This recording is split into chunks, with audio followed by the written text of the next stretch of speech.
I'm going to... And ladies and gentlemen of the jury, the prosecution is not going to get that man today. No, because I'm going to get him.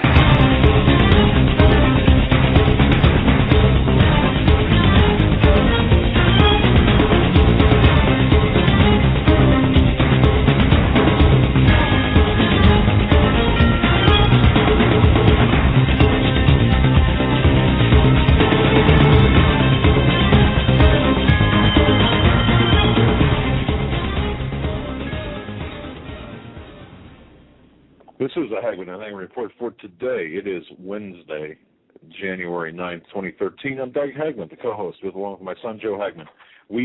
Together we are the Hagmann and Hagmann Report. Folks, for the next 3 hours, we're going to deliver to you some unbiased, uncensored news, analysis, and information which you need to know. In fact, some of the information we have for this show, this is going to be one of the most important shows, I think, that we've done in a long time. That's not to disparage anyone or anything or any other shows.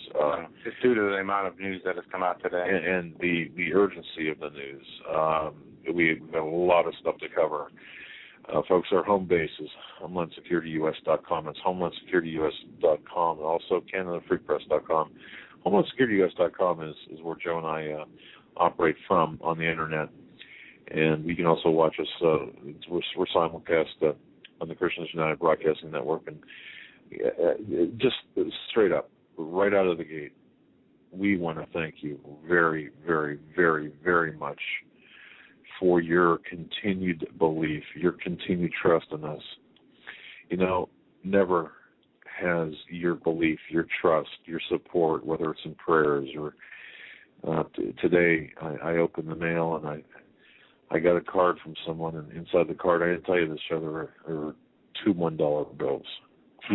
And this person wrote so eloquently that this is all they could do, and that their prayers were behind us. And, you know, I'll tell you what, it was almost like somebody knocked me backwards when I opened that, because it wasn't the gesture,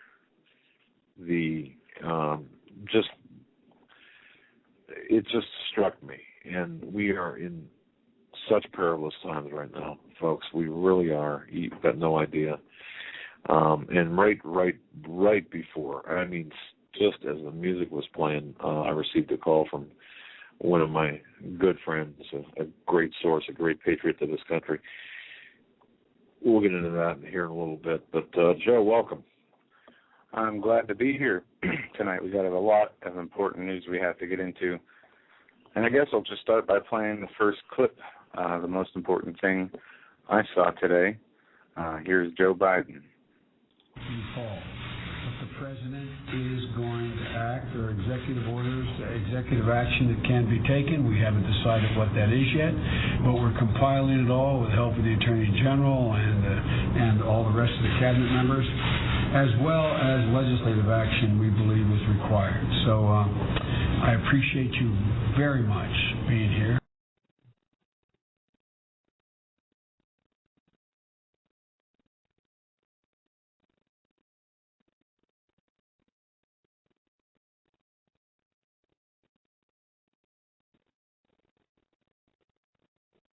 What Biden is saying is this is going to be handled through executive order. Yeah, sorry, guys. I had us on mute since after the video played. All right. I didn't bring us back. I just brought us back. Let's do this again. Biden. Obama might use executive order to deal with guns. The president is going to act, said Biden, giving some comments to the press before a meeting with victims of gun violence. There are executive orders. There's executive action that can be taken. We haven't decided what that is yet, but we're compiling it with all the help from the Attorney General and the rest of the cabinet members, as well as the legislative action that we believe is required. Biden said that this is a moral issue and that it is critically important that we act. He went on to say that, as the president said, if your actions result only in saving one life, they're worth taking. But I'm convinced we can affect the well-being of millions of Americans and take thousands of people out of harm's way if we act responsibly. Folks, if you're not troubled by what's going on right now, if there's not your spirit is not stirred deep inside you right now, I don't know what is. I don't know what will be. I don't know what will take your spirit from being troubled. I just don't know, Joe. There are some issues that there's a backstory about what's going on that we need to talk about that does involve Alex Jones and Piers Morgan. They're a big uncovered backstory. I don't even think Alex Jones really covered to the extent that he probably should have, could have, or had the license to. And I think he did this because he did not want to make it about him, although that the left is making this about him. Right before as the music was playing, as I mentioned, the gentleman, a good friend who's a good intelligence source, called and said, "Remember, it's all about the scary guns. It's the evil black rifles. It is about the scary guns.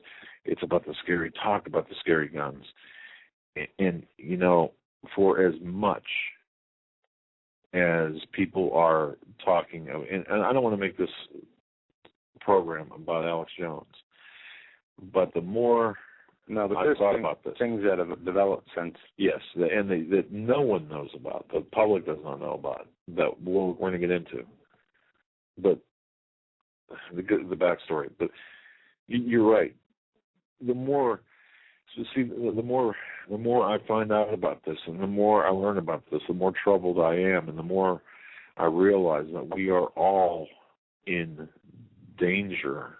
The people that are talking out as we are, as Jones is, you can see the lines being divided. By the way, there are a number of different things taking place here. And I remember the closing call last night from, I think it was Jason, right? He called and said Alex didn't do any favors he did more to hurt the cause. Mm-hmm. Was that Jason? I don't want to put words in. Yeah, just at the very end, he said he wasn't sure because it came off bad in his opinion, and it made people, gun owners, he thought looked bad. And look, and Jason, I don't want to put words in your mouth, and I certainly don't want to hijack your intent, the intent of what you said. But that's kind of a summation. The last call of the last hour of the last show last night. I understand that. Yeah, we only had like 60 seconds. Right. Now, having said that, okay, if you hear the talk, and Joe and I were talking about this, I was out on assignment. I was taking care of some things this afternoon. Well, actually from this morning through this afternoon. And I was thinking about different things, and this hit me, of course, but the source that called me said, it is about the scary talk. And isn't it funny that Alex Jones can get on, it can go on the Piers Morgan and CNN and say what he said in the manner in which he said, and he got a lot of information out there, and has been criticized, just skewered for the manner in which the message was delivered. Even though he's sticking up for everybody's constitutional right. Right. Now, what, today? Was it today or last night or after the program and then during the day? Because I'm not even sure how the time played. Go ahead. This morning I have the audio queued up from what happened on the show on Piers Morgan from last night. And we also have a reality check, Piers Morgan versus Alex Jones, the truth about gun homicide rates. Yeah, hold off on that one, though. And that's Ben Swan, and he really gives the real numbers, the real, and they're very accurate, and it's right on the money, and this is what should have been debated when Jones went on, but it wasn't, but there was a reason why Jones did what he did. I know this now, and I know this better now than I did yesterday. And I guess the other thing I'm saying to you is this: the frightening. And Joe had played some clips for me before showtime from Ed Schultz, for example. Yeah. That would put Alex Jones, make Alex Jones a little rant on Piers Morgan. It would be same thing. Yeah, exactly. But see, it's all about the scary talk now. It's all about. Isn't it interesting now how the entire conversation has turned from the situation with the weapons now to, okay, now it's Alex Jones, and it shouldn't be about Alex Jones. No, remember we had the show Don't Shoot the Messenger? Exactly, and this is what's taking place, but this is a deliberate, concerted effort on the part of the communists in this country to vilify, to vilify Alex Jones and people like him, and to talk in the manner in which he did about guns and about the 1776 and the Second Amendment. That's verboten. You should not talk about that. But to talk about, shooting, shooting his children, basically, and shooting him. Yeah. Here, I'll play the clip. Yeah, go ahead. Aaron Dykes here for Infowars.com. This gun control debate is reaching dangerous proportions. Last night, Alex Jones debated Piers Morgan on CNN. Tonight, all they can do is talk about the reaction, and on Piers Morgan's program, they talk about they hope Alex's children don't die. Now, Alex was sitting at home with his family and children. They were freaked out and terrorized by those comments, but the program went on to even more outrageous points. Buzz Bissinger, a sports columnist for the Daily Beast, chimed in and said that he thinks the only reason for a semi-automatic weapon is so that Piers Morgan could go in the ring and, quote, pop Alex Jones with that weapon. And then all the guests go on to laugh about it. I don't care what the justification is, that you are allowed in this country to own a semi-automatic weapon, much less a handgun. But what do you need a semi-automatic weapon for? The only reason I think you need it is, Piers, challenge Alex Jones to a boxing match, show up with a semi-automatic that you got legally, and pop him. I'd love to see that. In uniform. I'll borrow my brother's uniform. Now, without a doubt, this was a veiled threat. But just imagine if Alex Jones or anyone else made these comments, they'd be arrested immediately, and yet here they are saying them with impunity. Remember, there's been threats against NRA board members, you name it, in the past. These authoritarians don't want peace. They want control, and they're showing it here. Get this out immediately. Signing off for Infowars.com. And there you have it. Panel Gloria Allred, I think it looks like, talking about challenging to a boxing match and then shoot him with the semi-automatic weapon. And then you hear the panel laugh as if it's funny. And these are the people saying that the guns are the problem. Exactly, and it's rather disconcerting to me to hear this. Now, let me, Alex Jones today, about 9 minutes into the program, to give you an idea of what this is about, at least from the perspective of my source within the Department of Homeland Security, I want you to take a listen to this clip. This is almost going to be like a background. This is not going to be fed through the computer feed. You're going to hear this through my microphone. This will be fun. Well, you know what? I think you should be able to hear it. Now, listen carefully. This is today on the Alex Jones program. And, folks, I want you to listen carefully to this. And then I'll explain something else as well afterwards. But here it is. Ladies and gentlemen, wow. The founder of SPS Russian, the biggest gun show in the world, not just on YouTube, about 100 million viewers on average a month, just on YouTube, biggest gun show in the world, was tied up at his offices, his gun manufacturer, and shot in the back of the head execution style. The biggest gun show in the world, the founder, dead. And it's in the back of the local Georgia papers that it's a state police murder investigation. He was executed assassin mafia style. Tied up in a chair, expertly, shot in the back of the head, execution style. We have also discovered in Military Times that other gun manufacturers and people are dying mysteriously. Now, you remember the head of the Northeast Intelligence Network, who I want to work on getting on tomorrow, Doug Hagmann. maybe even pop in today if he can do it.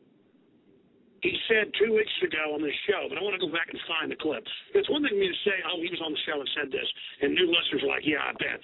We have to, it's why we got to hire some more crew, because you guys are working really hard, but I need staff to go back and go, okay, that was not the last interview, but the interview before last. It was like 2 weeks ago. We've got to go into that interview, and he says, my federal source, he's got a lot of those sources, says there's going to be a purge. He goes, assassinations of pro-gun leaders. And it'll look like you get mugged or crack dealers go after you. And that's why whenever I was being stalked in New York, I would look like police. And normally, again, you're going to CNN. You're walking 10 blocks. So they wanted to have a car deliver us. I said, no, I'll walk. I wanted some exercise. I wanted to wake back up because I've been up since 5 a.m. And, one guy pops out, looks like a cop. On a street, you're walking up 10 blocks, taking turns. Goes, hey, Alex+Jones, I'm a big fan. And you think, okay, that guy's a listener. But then it happens with another guy. Then you see other guys with the windbreakers and the obvious cop type. Once you've been around this 100 times, you know what it looks like. Now, and I've been around Bloomberg a few times where he has like 15 detectives around him. That's his security. That's exactly how they act. The whole confident thing, where they act like gangsters, basically, these type of detectives. All right. Folks, were you able to hear that pretty clearly?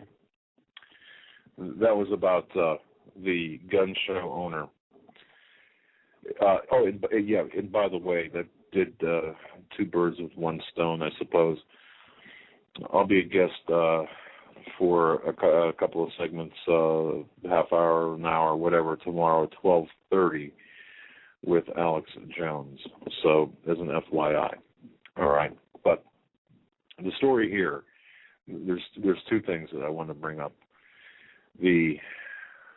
I'll bring up the one issue that really is important: the intimidation that I know what took place before, and even during and after his appearance on Piers Morgan, and also from the time he landed until the time he left. That's something to be aware of. Yeah. And talking about, these killings, one thing that Brzezinski writes in his book about the totalitarian and autocracy and dictatorship, he writes this: an inherent trait in the totalitarian dictatorship is always playing on the extremes of emotions between personal and situational conditions. He goes on to say, let us review. In the initial period after the seizure of power, the major energy and machinery of the terror is directed at the obvious enemies, such as the Social Democrats who were in Germany, the Mensheviks or Borghies in Russia, the Democratic parties in Eastern Europe. Only when such enemies are destroyed is the sword of the regime turned against the masses. Only then does the masses' terror gradually develop. Yes. Now, okay. I was trying to follow, and this is why I don't do two things at one time. I was trying to follow there's a comment in chat about the FPS Russia found dead, the head of the largest gun show, and then, of course, his alleged ties to the Russian mob. Or I didn't catch it exactly. Maybe I'm misquoting it, but look, this gentleman that says the FSB dealt with the Russian mob. Okay, but the important thing is this weapons manager of YouTube Top Gun Show, FPS Russia, was found tied to a chair, murdered. He was executed. And deputies in Georgia are trying to figure out what happened to a Kentucky man found shot dead. I believe this is last week. It's interesting. Investigators aren't positive. Now get this, okay? Basically tied and duct tape to a chair, I believe it was, or tied to a chair, with a shot with a bullet wound to the head, and they're not sure if it was murder. All right, now look, I know what they did to the Shelby County coroner O.C. Smith in Nashville when he was getting too close to certain things. They wrapped him up in barbed wire, taped the bomb to his chest, and then blamed it on him for wanting sympathy. I understand how these people work, and I'm going to tell you right now, there are people out there who are being targeted, and you've got to understand this. There are people like Alex Jones. Does he have something to worry about? He does. Anyone who speaks out and who does so effectively, or who facilitates the weapons, the pro-weapons position to influence a number of people or to facilitate the arming of the American public in any way, shape, or form, effectively and largely, they are on the list of targets. And that's why, one of the reasons why Jones was extremely concerned, because knowing this in the back of your mind, it does happen, folks, where you could be driving down the road and get stopped, and if they are looking for a reason to arrest you, and as much as it pains me to say this, it doesn't happen all the time, obviously, but if they're looking for a reason to shoot you, they will do that. Planting evidence. I mean, we're talking about an entirely different level of police, if you will, or not even police, but of mindset. It's not your county sheriff or deputy stopping you for a traffic stop, or your municipal township police officer or something. No, this is something much more severe. And I was told back when I was on his show back on the 26th or 27th, or maybe both days, that things like this were going to start taking place. And I didn't even know until today that this Russian FPS Russia guy was found. And there's another guy that was killed who worked with him or worked in the same line of work with him, and was found dead in a mysterious car crash, from what I understand. All right. Also. So just be aware of the fact that I guess the big thing here is there's a lot of things going on behind the scenes. It's not about, the discussion should not be about Alex Jones. It should be about the evil talk associated with the guns. Every time you're being conditioned to think of these black semi-automatic weapons being evil devices, it's all about the conditioning with the words being used about the weapons. Well, let's go back to the founding fathers. George Mason said this. I asked, sir, what is the militia? It is the whole people. To disarm the people is the best and most effectual way to enslave them. George Washington said, when he was president, firearms stand next in importance to the Constitution itself. They are the American people's liberty, teeth, and keystone under independence. From the hour of the Pilgrims landed to the present-day events, occurrences and tendencies prove that to ensure peace, security, and happiness, the rifle and pistol are equally indispensable. The very atmosphere of firearms anywhere restrains evil influence. They deserve a place of honor with all that is good. And I could go on with other quotes from other presidents. And I think the important thing is, and I know people get fatigued about talking about the singular issue, but if you look at it as being perhaps the spark that ignites what is one of the sparks that will ignite the country, or the fuel, part of the fuel, or look at it as with the seriousness that you need to look at it. I'm sorry I'm not as articulate as I really need to be, but you've got to understand that they have ratcheted things up to levels that I really personally did not think it would be at this level at this point. No. Without another incident. I know I was talking to somebody today or yesterday, and think of if Mitt Romney was elected. Did Obama do anything to bring about this change in the way things happen? No. Okay. But wait a minute. He wasn't involved in the school shootings. He didn't do any policy to all these things that they say are happening, this violence, this gun grabbing. He's not. If Romney were president, right, these shootings still happen, everything still happens. Okay, the same language, the same rhetoric coming out of the mainstream, it would be exactly the same. In my opinion, out of the leftist media, out of the left and right. Well, Fox has been calling for gun control off and on, depending on who's on there. It is not a bipartisan issue. Okay.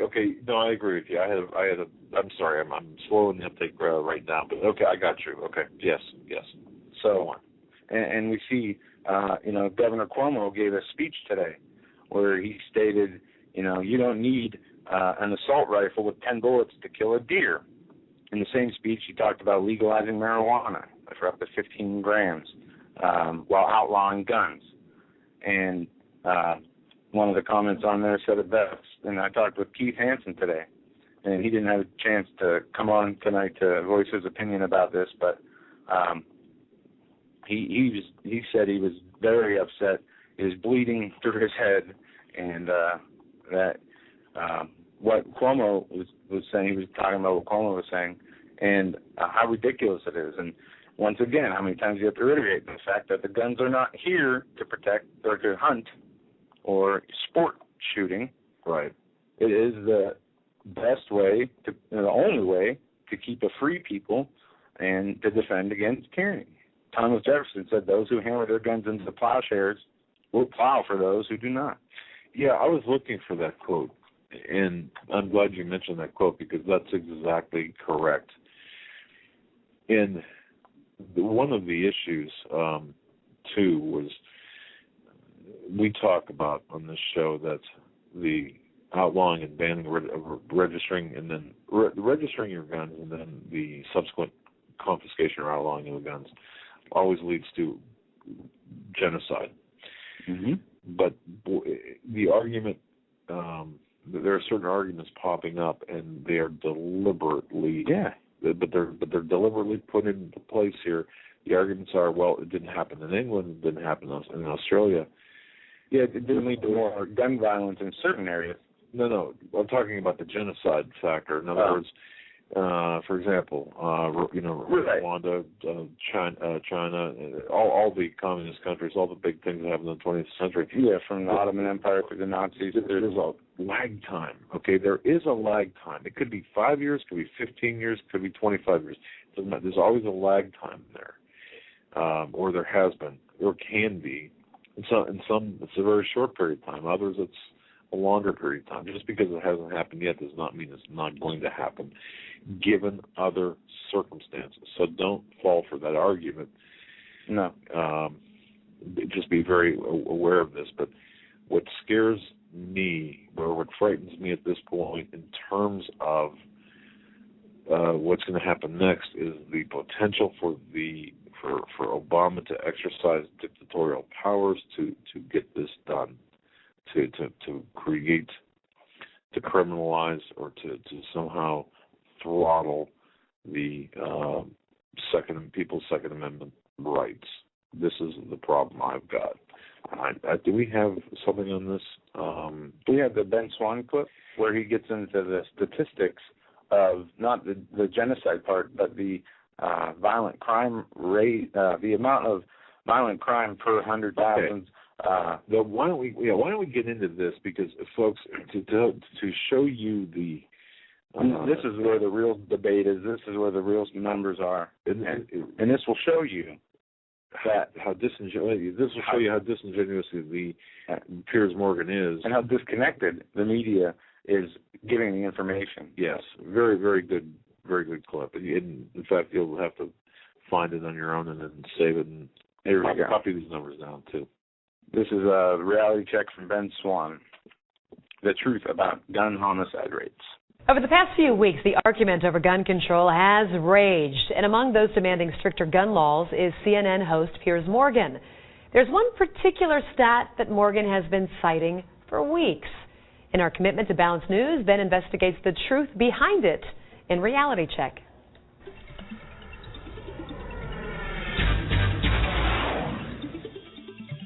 Last night on CNN's Piers Morgan Tonight, Morgan interviewed radio host Alex+Jones. And to say it was wild, well, that would be an understatement. Here's just a small clip. Answer this question. How many Why'd you get fired from the Daily Mirror for putting out fake stories? You're a hatchet man of the New World Order. Let's try again. How many gun murders were there? Oh, you're going to ban your fist now? In Britain last year. How many chimpanzees can dance on the head of a pin? I already went over those statistics. Do you know the answer? No, I don't. You said hundreds. It's very low. You said hundreds. Yes. It's actually 35. Well, the point is you can... Against 11,000. As I said, it was wild, and it got even more wild than that. But we wanted to take a look at some of that exchange, because the stat that Piers Morgan was continuing to cite, one that Great Britain, which banned guns about 15 years ago, had only 35 gun-related murders in 2011, compared to the United States, which had 11,000. Let's start there, because that number is not correct. According to FBI crime stats for 2011, there were 12,664 homicides in the U.S. Of those, 8,583 were caused by firearms. But of those, 400 are listed as justifiable homicide by law enforcement, 260 justifiable homicide by private citizens. On the other hand, it is true that percentage-wise, Britain has a lower gun homicide rate. With a population of 62.6 million, Great Britain saw 59 gun-related homicides for 2011. Still not the 35 Piers Morgan keeps citing. But that shouldn't be surprising that the gun homicide rate in a country that bans guns would be lower than in a country where guns are not banned. Where the argument falls apart is when you attempt to claim that fewer guns equals less crime. The U.S. has the highest gun ownership rate in the world, an average of 88 guns per 100 people. That puts it first in the world for gun ownership. Yemen is second with 54.8 guns per 100 people. So that means the U.S. has the highest gun murder rate as well, right? Well, no. Honduras, El Salvador, and Jamaica have higher rates. So do 24 other countries. The U.S., despite being number 1 in gun ownership, is number 28 in gun homicide, with a rate of 2.97 per 100,000 people. Of course, Piers Morgan isn't calling for the U.S. to be more like El Salvador and Honduras. He's calling for us to be more like Great Britain. So what do the numbers look like there? The UK has the second highest overall crime rate in the EU. The UK has the 5th highest robbery rate, the 4th highest burglary rate. But more importantly, the EU named Britain as the most violent country in the EU. In the UK, there are 2,034 violent crimes per 100,000 people.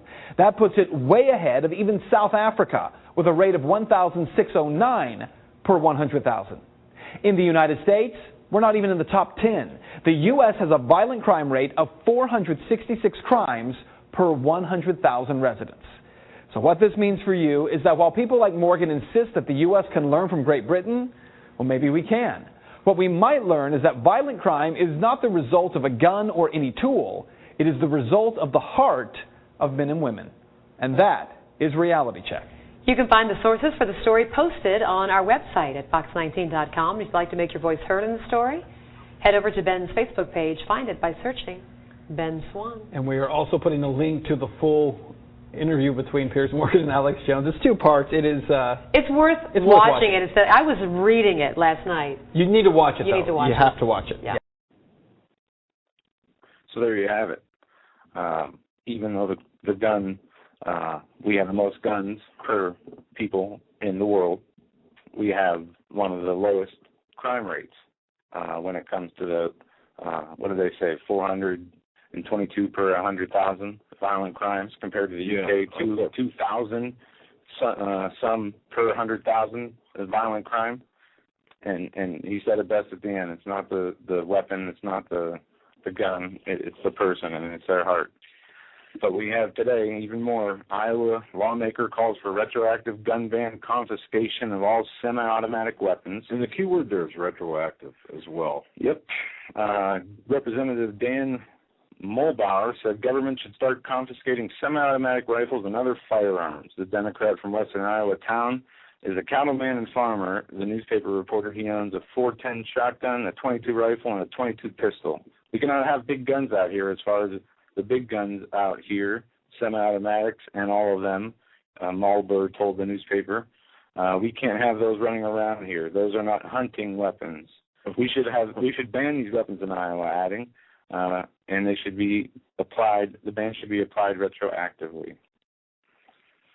Well, And that's one story of many. And this is how I believe it's going to play out, just based on the people who I've talked to. The people who've talked to me, they expect this to be a retroactive criminalization of weapons. There will be no grandfathering in of the high capacity magazines or the various weapons that are identified. So now let me go. Let's switch gears here. Okay, we're going to Brazil. There was a federal land grab where whole towns were evicted at gunpoint by the UN.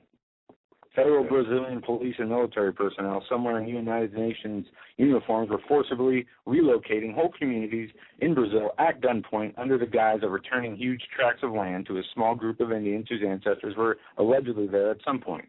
Thousands of local residents who have lived in the area for decades or were even born there, however, are fighting back, with critics saying the government's actions smack of Stalinism and may constitute crimes against humanity.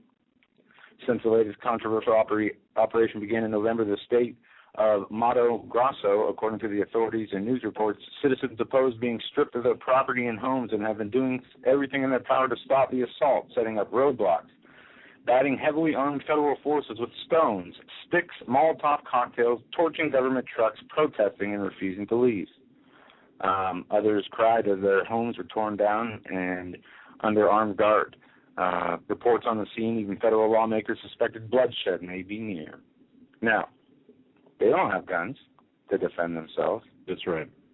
I do really suspect at this point that, well, not suspect, I've been told as much. What we're seeing take place right now, on the global level, but specifically, they want America out of the way. When I say they, we're talking about the globalists. We're talking about the people in power, the global power masters, and they're going to do this through a number of different ways. And the gun confiscation plays heavily into it. Private property, that issue. What we're seeing playing out, as Joe just explained. Mm-hmm. This is all part of it. And think about the Federal Reserve printing money to buy mortgage-backed securities. Yes. Think about if they do take the guns away. Imagine the Agenda 21 they want to implement, forcing all the population or what's left of it into 25% of the land in America. How are they going to do that? Well, if there's no guns in the Americans' hands, just like they did in Brazil, and what will we be left with? Whatever we can find to throw around. Not a very pleasant thought, to be sure. Yeah, it's everything. It appears, folks, everything is kind of ramping up. Yeah, you've got Biden now coming out with. We opened the show with his quote that, if necessary, Obama will take the initiative of executive orders. I mean, that's dictatorial powers. I find it interesting, too, when I did hear Alex Jones today, that the entire program, I did listen to the entire program. Unfortunately, I was not in a position to be able to call anybody. I'm not even sure why I mentioned that, other than the fact that Ron Paul was on. And Ron Paul was... He didn't answer. He was kind of cagey when it came to answering questions. I heard that part. He was. He was his wording. He chose his words very carefully, and bear in mind now he's not in office, so he chose his words carefully. And when Alex Jones asked at the last minute, asked if he was right, if he was correct, that whether this would lead the gun confiscation and criminalization and so on would lead to a 1776 situation. Paul said, I don't know if I'd put it in those words.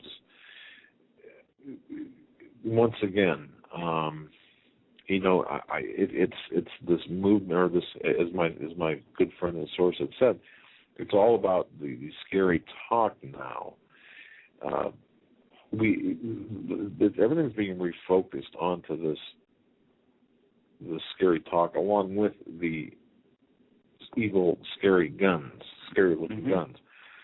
But the issue is the issue is deeper. This is really a deep psychological operation that's taking place. An extremely sophisticated, well-planned, well-orchestrated, multi-dimensional chess game in semantics and also in deed and in action. Same thing, I guess. It almost seems like they want, and could be wrong, people to act first before they do anything. And they're doing this through these headlines, through their mainstream media outlets, their fourth estate, as they call it, the government-owned media. But we see in the headlines, panic, 1 million AR-15 magazines on back order. Ted Nugent unloads on a talk show. Utah town to encourage arming all households. Gun sales soar in Atlanta. And we see this reaction from their inaction. But I think perhaps one of the more important aspects of this as well, having this done at the federal level is one more instance of consolidation of power. Because, once again, we can look at Germany. You know, it was not the different states in Germany or areas in Germany. This is a federal consolidation of power that took place. It's the same way that it's going to play out here. It's a federal consolidation of power. And just like the income tax, just like the Federal Reserve, this is one step closer toward this centralization. That's what they're after.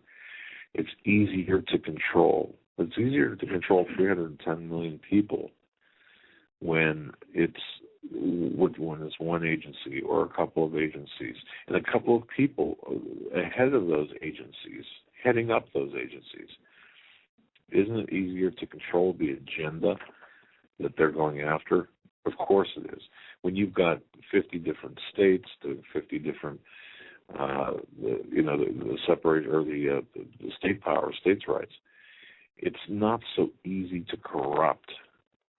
Right. It's about centralization of power. That's right. That's why they use education as a tool of indoctrination. That's why they have passed these sweeping laws as NDAA, the freedom of speech zones. They're arresting people who videotape. They are doing things that they have never done before at a pace they've never done before. But when it comes to the weapons, there's a lot of talk about legislation and executive orders, but we've yet to see something from these. Right. Now let me back up toward the beginning of the show, and I apologize for the discontinuity of my presentation, but it's kind of a tough thing for me to wrap my brain around. When I was on when I did the interview back on the 27th, I believe it was, or was it last month or the month before? I guess it was in November, or even October. I'm not even sure when, or I don't know when it was. I had said that, according to my source, maybe it was December. I had said that the objective here was to marginalize, and I believe I might have even used the word purge, or maybe that word came from Alex. I'm not sure.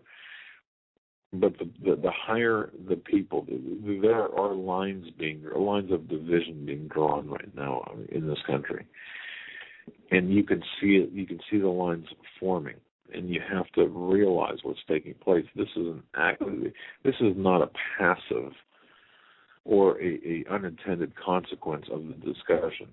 This is the actual directing of the discussion. This is the actual directing of the agenda. So, for example, you've got this Glenn Beck versus Alex Jones. You've got this whoever else versus Alex Jones. You have people in the alternative media fighting each other over the way they present their information when their messages are supposed to be the same. Right. This is not what we're seeing right now is not an unintended consequence. This is by design, and that, folks, is what we really need to understand. Maybe I didn't make my point clear earlier, and when I mentioned about about people going after others, and of course, what is that FPS Russia gun show? FPS Russia gun show gentleman that was murdered. Where does that fit in? Well, you're going to see people being marginalized both in the media, on social networking, on blogs, but you're also going to see a more nefarious and a more ugly and a very real situation, as I mentioned earlier, about people who will be victims of this type of activity. This is destined to send a message. This is designed to send certain messages for a police agency. Now, I can think of a number of cases where the suicide did look like murder. I mean, it really did. And I was having investigated, through my forensic analysis courses that I took to see exactly, to recreate the situation. I understand. Okay. However, I have, without knowing without looking at the crime scene photos or knowing the exact circumstances, I can tell you that this, for the investigators in Georgia, saying that this gentleman by the name of Keith Ratliff, once again the head of FPS Russia gun show, biggest gun show in the world essentially, for them to even consider this being anything but a murder publicly tells me that there's a huge issue here. We cannot allow this to pass, and that was one of the things Jones did say today as well. I don't use cocaine. I don't use drugs. I don't visit hookers in the hotel room. So if I'm found dead in a hotel room with a hooker, or if I'm shot because I'm transporting cocaine, I'm not paraphrasing. Just think of the D.C. Madam that he had on. I mean, this is real. And there's more cases than that. The people who shoot themselves in the head 3 times when committing suicide, and Breitbart, and we could go on and on.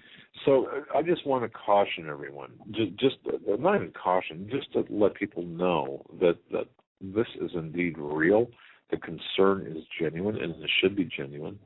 The battle lines, the real lines, are being drawn, and the whole conversation is being directed by certain semantics.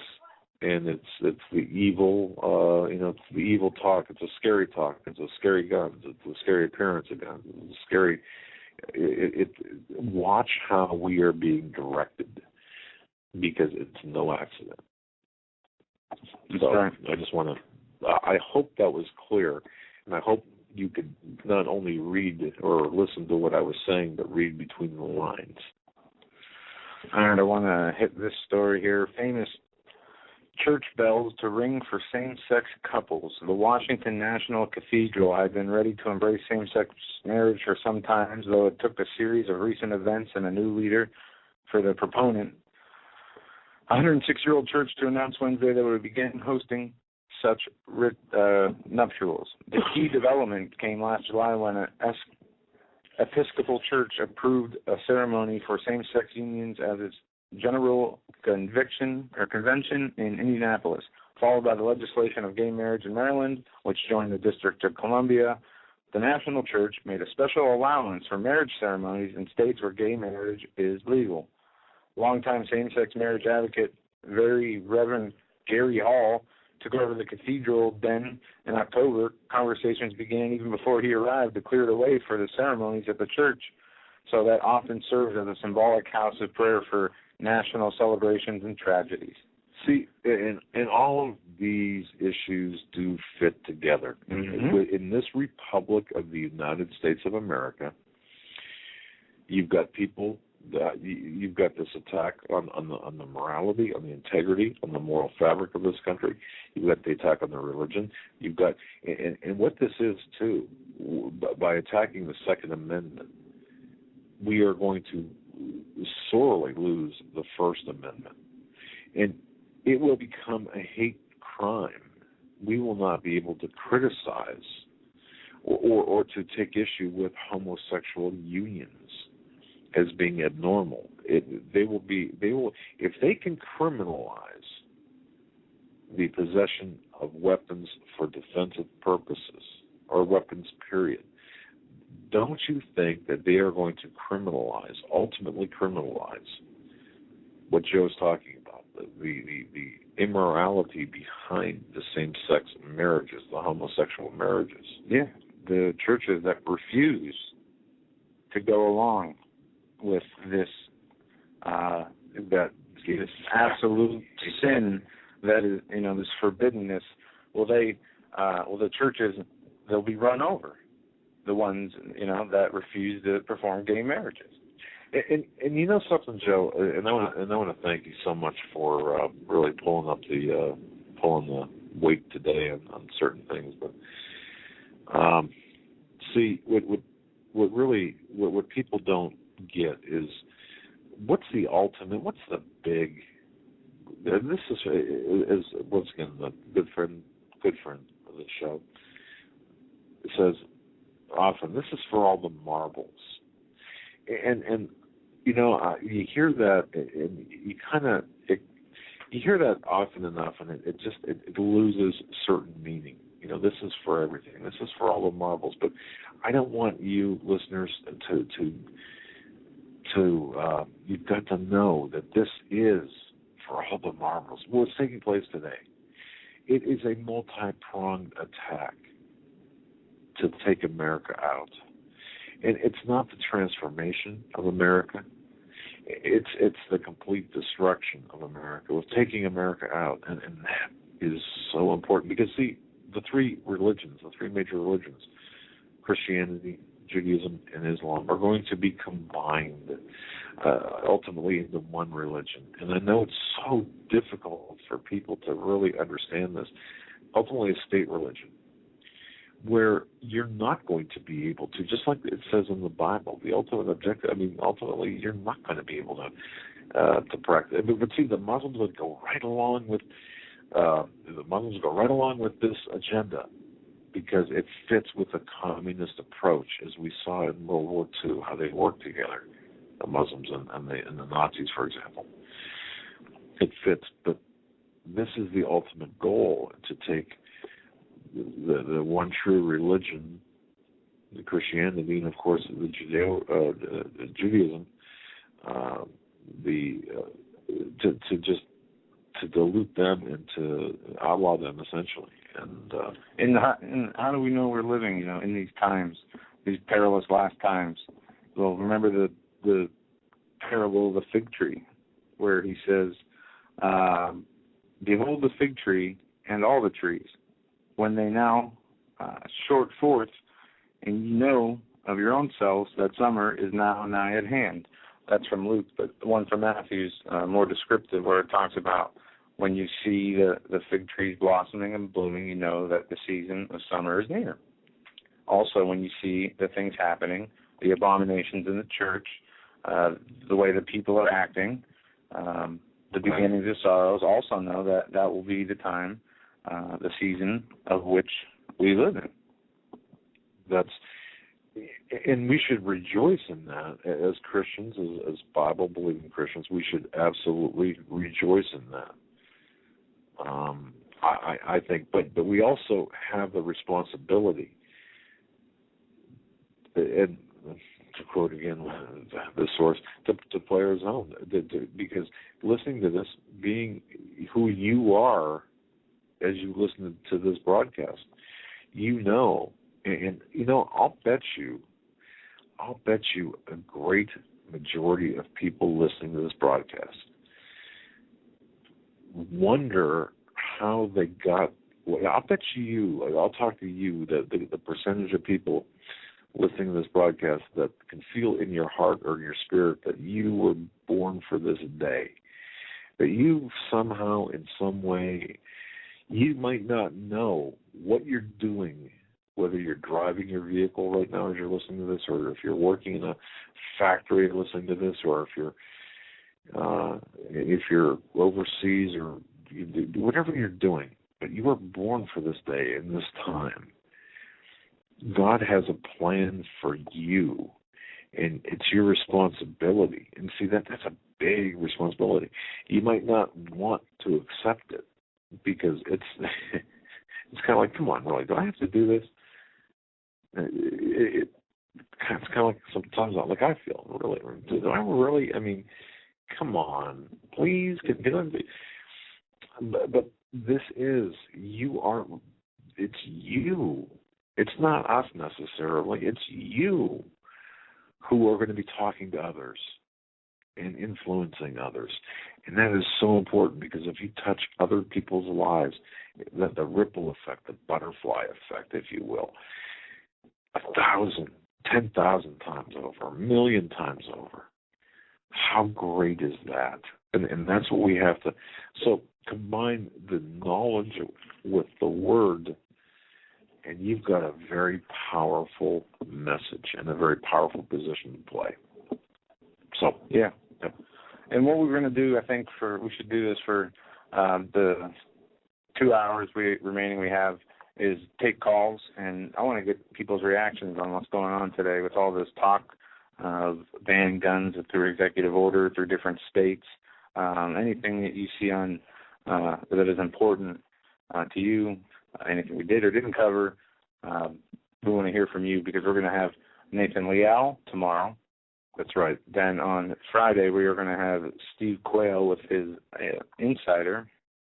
Yeah, so that's right. Friday we're probably not going to be taking any calls. I don't see us taking any calls. And I talked to Nathan Leal for the sake of program continuity, we're not going to be taking any calls. His preference is to lay out the evidence, kind of like a witness to a jury, you being the jury, and then let you decide. So for both of those programs, if in fact you have specific questions you want to ask, you can send them to either Joe or I. Just click on our email addresses on the front page, or click on our names on the front page of our website, HomelandSecurityUS.com, and we will make sure that the questions are incorporated to the appropriate person and accordingly. And then Sunday, we're going to have Steve Quayle and Tom Horn. Right. For a special program. Both Friday and Sunday will be from 9 to midnight Eastern Time. You're not going to want to miss those shows. Another article here I want to hit before we end this first hour and take calls. There's a minimum of 40 children paralyzed after a new meningitis vaccine was given. On December 20th, 2012, a vaccination tragedy hit a small village of Guerrero located in northern Chad, Africa. According to the newspaper La Vox, out of 500 children who received the new meningitis vaccine, it's called MENAFRI vac. At least 40 of them between the ages of 7 and 18 have become paralyzed. Those children are also suffering from hallucinations and convulsions. Since this report, the true extent of this tragedy is coming to light, as the parents of the vaccinated children have reportedly yet more injuries. The authorities in the area are shaken as citizens set fire to sanitary administration vehicles in a demonstration and a frustration and anger at their government neglect. And listen to who is behind this company. It's not going to surprise you. The World Health Organization and the Bill and Melinda Gates Foundation. And we all know that Bill and Melinda Gates are huge eugenics. Huge advocates for eugenics and for population control. You cannot make this stuff up. No, it's absolutely ridiculous. There's even a story I saw of the flu outbreak that people are saying is really bad. The one person died from the flu who got the flu shot. I think there's been 18 confirmed deaths, but they are turning ambulances away and creating the state of fear you would expect when flu season comes around. Right. And is that, Joe, is that by, okay. Every year people die from the flu. Right. This is not an outbreak of some disease, okay? Right. It's not out of control. If there was some strand of flu that they couldn't treat and was spreading, I would say that would be a cause for major concern. Right. That's not what we're seeing. But the flu, they're saying hospital goers are warned to wear masks to avoid the flu. Tents are being set up, ambulances turned away, and they are turning this into for the effect of getting people to get vaccinated, are turning this into a huge media issue. And it is sad that people die from the flu, but it does happen. It's always happened. Vaccines never, in all the times vaccines have been around, has there ever been a year nobody died from the flu? No. Nobody died from the flu or from the vaccine? From the flu. It doesn't matter. People who get vaccines or don't get vaccines, both of them are dying from the flu. Correct. So what's the point? Anyway, I agree. No, and that's a good point. Wow. Okay. With that, we're going to go to break. We're going to take your calls at 661-244-9839 for the rest of the 2 hours we have, because we won't be taking calls until Monday. So give us a call and tell us what you think about today's news, anything you have, anything we've covered. It's your chance.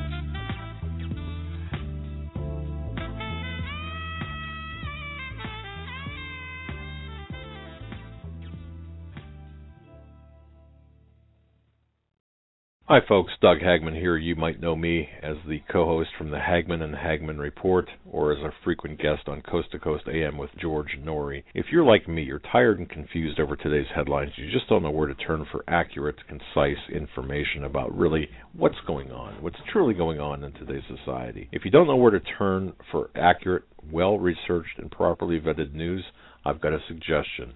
In fact, it's a requirement. Bookmark Canada Free Press. That's CanadaFreePress.com on the internet.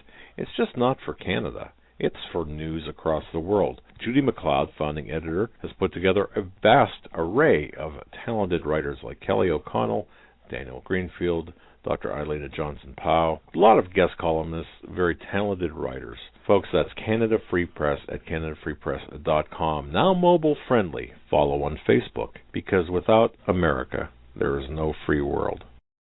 Survival of the fittest. In any and all situations, survival is your number one priority. That requires being tough and thinking smart. And the folks at Freeze Dry Guy are going to help you do just that. They have the long-range patrol ration entrees, what they call the Brick Pack. When you're in survival mode, it is absolutely the best item for your survival pack or bug-out bag. You can go farther, faster, and carry more food with the LRP cold weather ration entrees. Not only do these long-lasting, durable entrees help sustain you or your family through the harshest environment or situation, they are by far the most delicious of their kind. No contest. With a variety of tasty entrees, you can't beat the LRP Brick Packs. Let Freeze Dry Guy help you in your survival situations. Go to freezedryguy.com. That's freezedryguy.com. Or call 866-404-3663. That's 866-404-FOOD.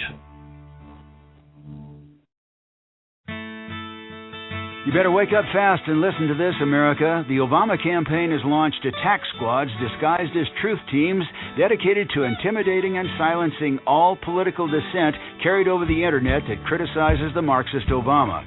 Truth squads specifically focused on covering up Obama's endless trail of lies, corruption, and subversion, and using the Gestapo power of our own government to police and censor the internet and shut down websites that dare to carry the real truth about Obama's Marxist coup.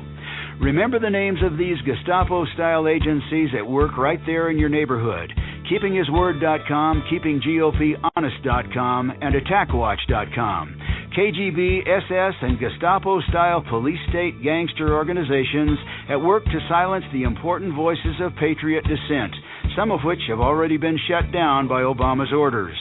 Adolf Hitler would have been proud. We're the 21st century Tea Party patriots.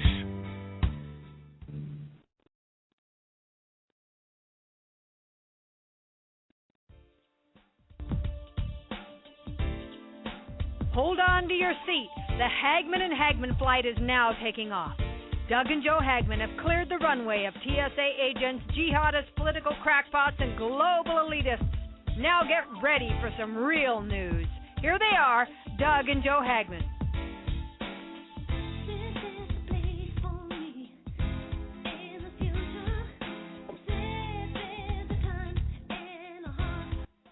And welcome back, folks. You're listening to the Hagmann and Hagmann Report. This is a live broadcast. It is January 9th, 2013. It's a Wednesday. Just to let you know, on Thursday, tomorrow, Nathan Leal talking about the inauguration of Barack Hussein Obama and the significance of that in the larger sense from a different perspective, shall we say, from a globalist perspective, from a very interesting. It's a program tomorrow you're not going to want to miss, and then Friday 9 to midnight, new time, different time. We're going to be delayed by an hour, so it's going to be from 9 to midnight. Steve Quayle and his Financial Insider, which was rescheduled from last Sunday. We do pray and hope that we're able to get that broadcast off and without a hitch. And then Sunday, Tom Horn. And I just want to mention, yesterday I had the pleasure of being on with Rick Wiles on his program. It was a good interview. You can find that at truenews.com. That's TRUNEWS, True News without the E.com. And then tomorrow at 12:30 Eastern, I'm 99% sure. I mean, it's the only thing I haven't received is exactly the mode of whether it's going to be video, Skype, or a video interview or not. But I'll be on with Alex Jones tomorrow at 12:30 Eastern Time. And I just wanted to mention that. And then, of course, the rest of the show tonight, because of our full plate here, we'll be taking your calls. And if you can be particularly on point, we'd really appreciate it, on point with whatever your concern might be. We'll entertain all of your concerns, all of your ideas, your thoughts. But if you can consolidate them so we can get as many callers in as possible. So with that, Joe, what's your take? What's up? Well, we got some callers on hold, and if you want to join the conversation, 661-244-9239 is the number. You can get online, and we'll bring you on here. We're going to go in order from how long people have been on hold, and I think we got Long Island, Dave. So we don't screen calls, by the way. So, hey, you're live on the Hagmann and Hagmann Report. Hello, guys. How you doing? Good, sir. Well, You're up. yeah, no. Don't even ask that question anymore. Like Savage used to say, I can understand we're not doing too great, everybody, But, Doug, I just want to say real quick, I explained that thing about, the floor shaker and everything, and I was in the chat yesterday, and some people who were saying, get some backbone and all this and that. I guess I'm a little stressed out, here, being here, and I know what's around me. I don't even know how to put my finger on it. Everything is going through my mind. Steve Quayle, things about, even that guy, his friend, I can't remember, with the sunglasses, the ex-law enforcement state trooper.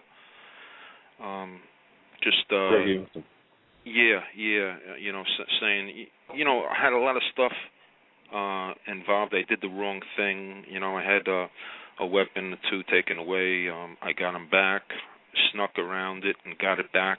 I'm sure the ADA wasn't too happy on that. And I got a sheriff living 2 doors away. I'm a marked man almost, and I guess that's, I don't mind me being taken out, with a red dot on me, but, please, like, it's being stretched out too long. That's the way I feel. You know what I mean? So I didn't want to make anybody feel that I'm not with the Lord, because I know the Lord helped me in taking out this floor shaker that was antagonizing me for like 3 or 4 months. But you also mentioned things about, about some people trying to do things to that guy that was doing stuff to the wife. I had some papers. I was actually living in an apartment house on the island here. I never said this to anybody, not on a radio show, but I was in a place. Well, I found out that the people downstairs were Pakistani. Then I found out from a black guy, Rob, a real nice guy. He says, yeah, they're Pakistani. Well, as soon as they heard me with the St. Patrick's Day parade, they started stomping. Believe it or not, this happened. And every time... Oh, yeah, I believe that. I've actually, yes, I believe that. It's unbelievable what I'm going through. I've been in 4 different complexes on this island, and the first one was in Hampton Bays, and I had a girl, I believe, upstairs throwing little stones at my truck because she heard me listening to Savage back in 2005, my pro-life stance and stuff like that. Then I go to another place. I had a guy, a maintenance guy, smash my door, I believe. I can't prove it.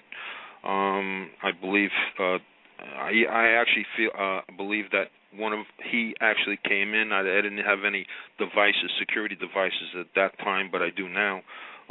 Came in and actually did just bent a little piece of my front iron sight.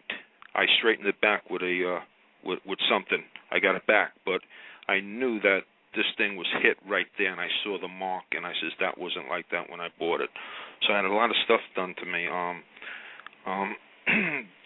can't even think now, but what I'm trying to get at, I had papers. I had Muslim girls where the husband threw battery acid in their faces, and I think I got it from Atlas Shrugs or Jihad Watch.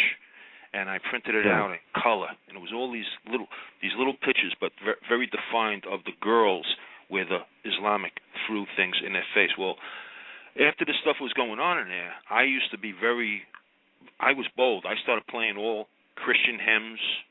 I started saying there's only one God but Jesus Christ. I started saying Allah is not a God. There was actually 5 Pakistani families in there. I got Rob. When I found that out, they work in 7-Eleven across the street, and they all live in... Yeah, Dave, Joe and I witnessed this very activity in Buffalo, New York, where there was an Islamic concern took over Islamic concern took over actually a Catholic church with their approval in the houses nearby, and some of the holdouts within the neighborhood. Honest to goodness, we actually heard the dueling, and people might think that this is absolutely crazy and made up, but the dueling Christian music versus Muslim, I don't want to say the call to prayer, but the Muslim music, if you will. You cannot make this up, but it does happen. So yes, it does happen.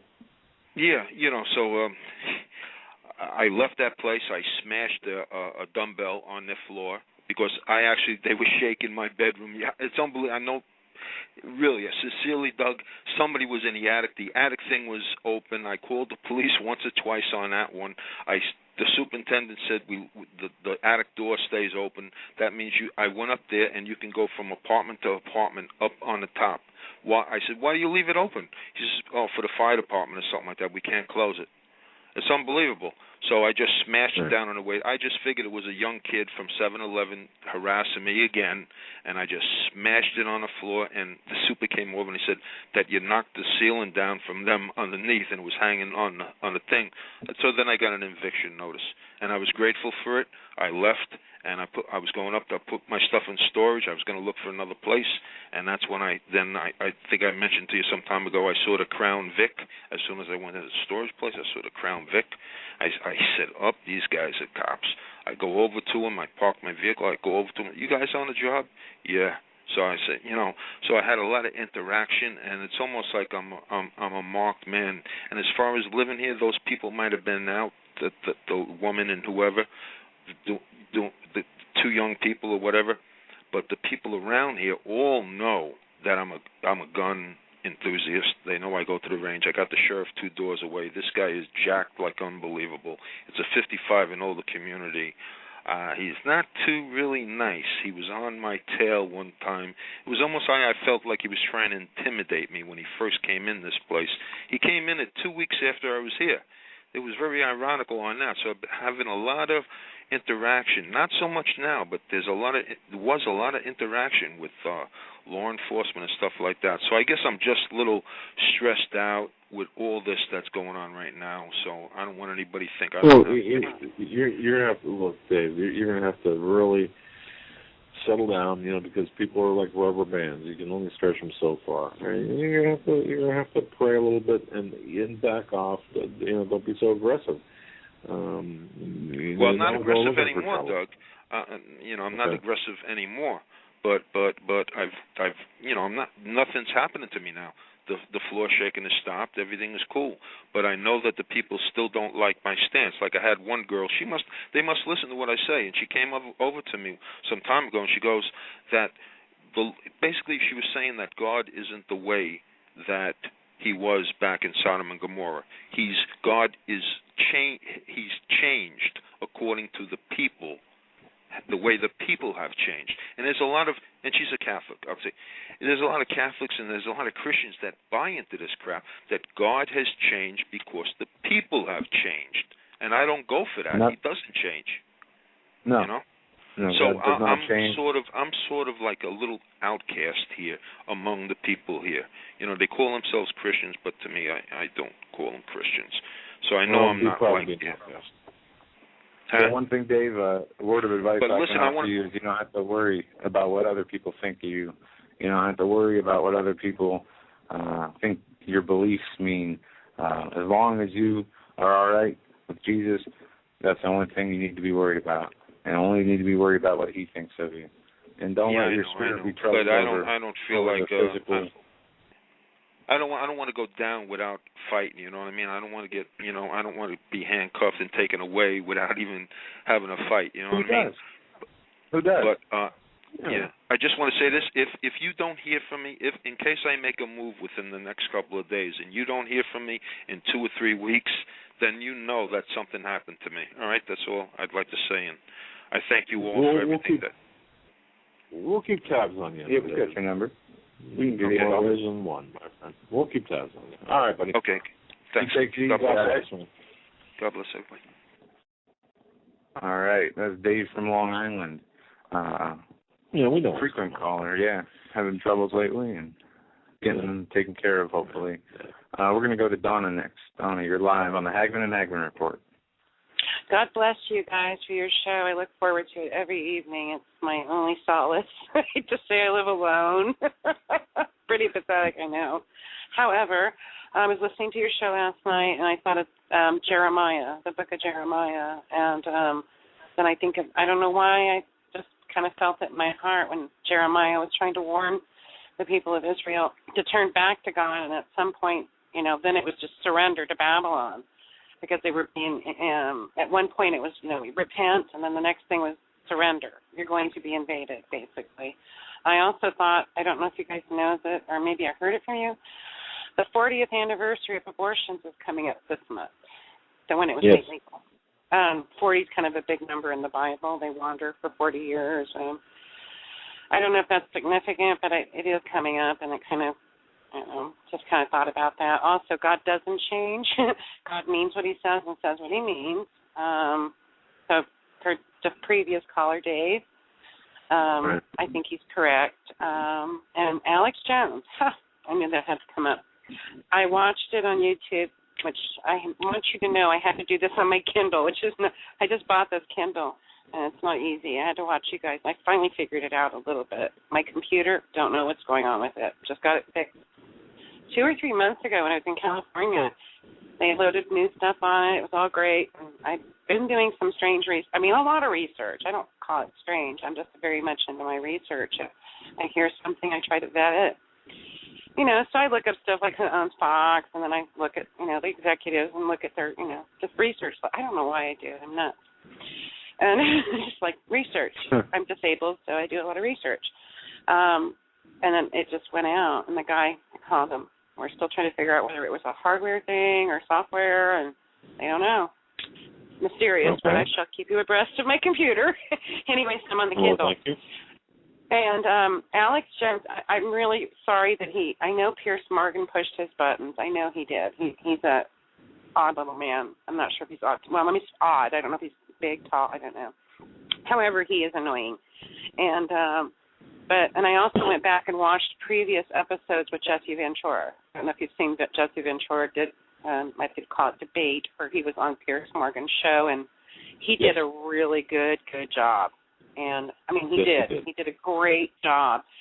But he was a former governor. He has that kind of experience that sometimes you can see on his face that he was angry.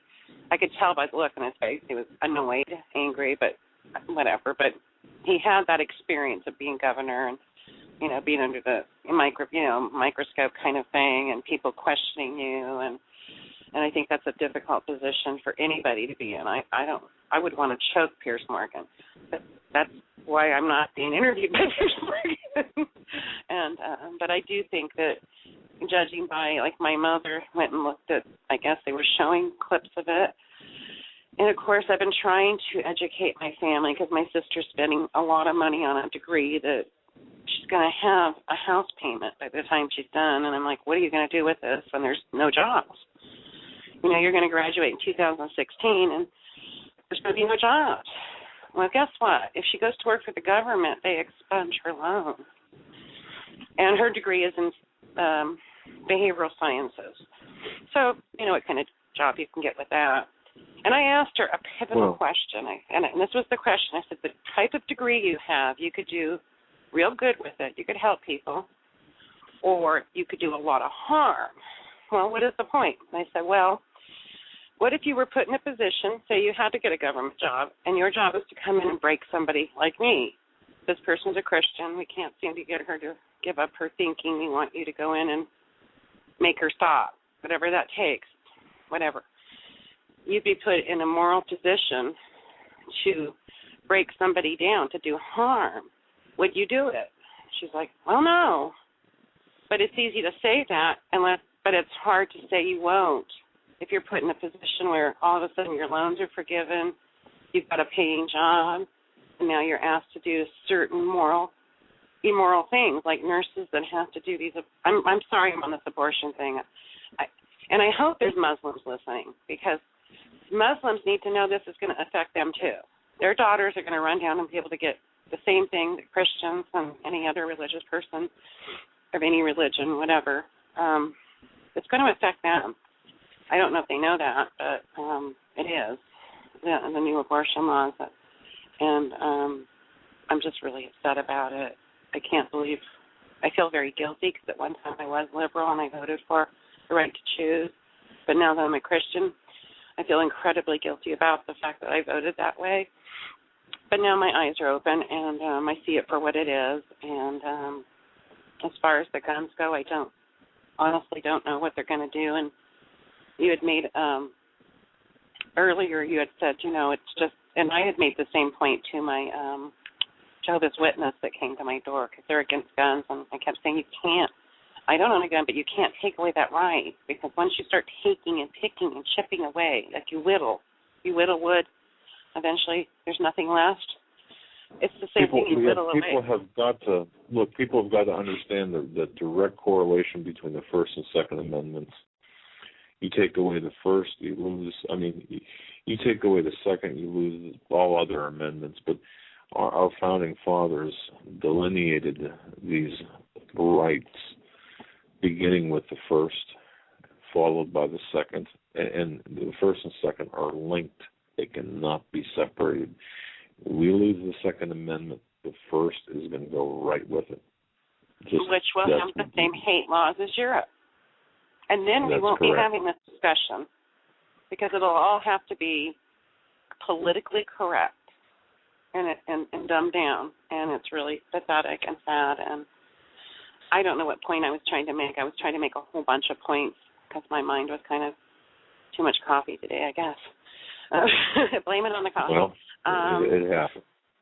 Okay, guys, I really appreciate your show. And I do support it, and I'm going to keep supporting you as long as I can. Oh, could you please address how Agenda 21 is going to affect somebody like me who doesn't have a mortgage?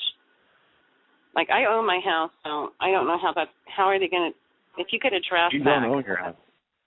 You don't own your house. I don't? Well, You mean I just have a title, right? You pay tax. If you stop paying that property tax, they take your house away, right? Oh, I see. Okay, thank you. Thank you, Joe. I just wondered, wait a minute, I don't have the house payment thing, but I do have to pay the taxes. Forget it. I pay lots and lots of taxes, so okay. I get it. but nonetheless, you're still. I mean, look, I've got my, I got a home and mortgages. So I mean, I plus property taxes. So I understand, and I understand how this is. But Agenda 21, that's just a component of the global governance, and that's a program by itself. In fact, we'll be getting into the nuances of Agenda 21.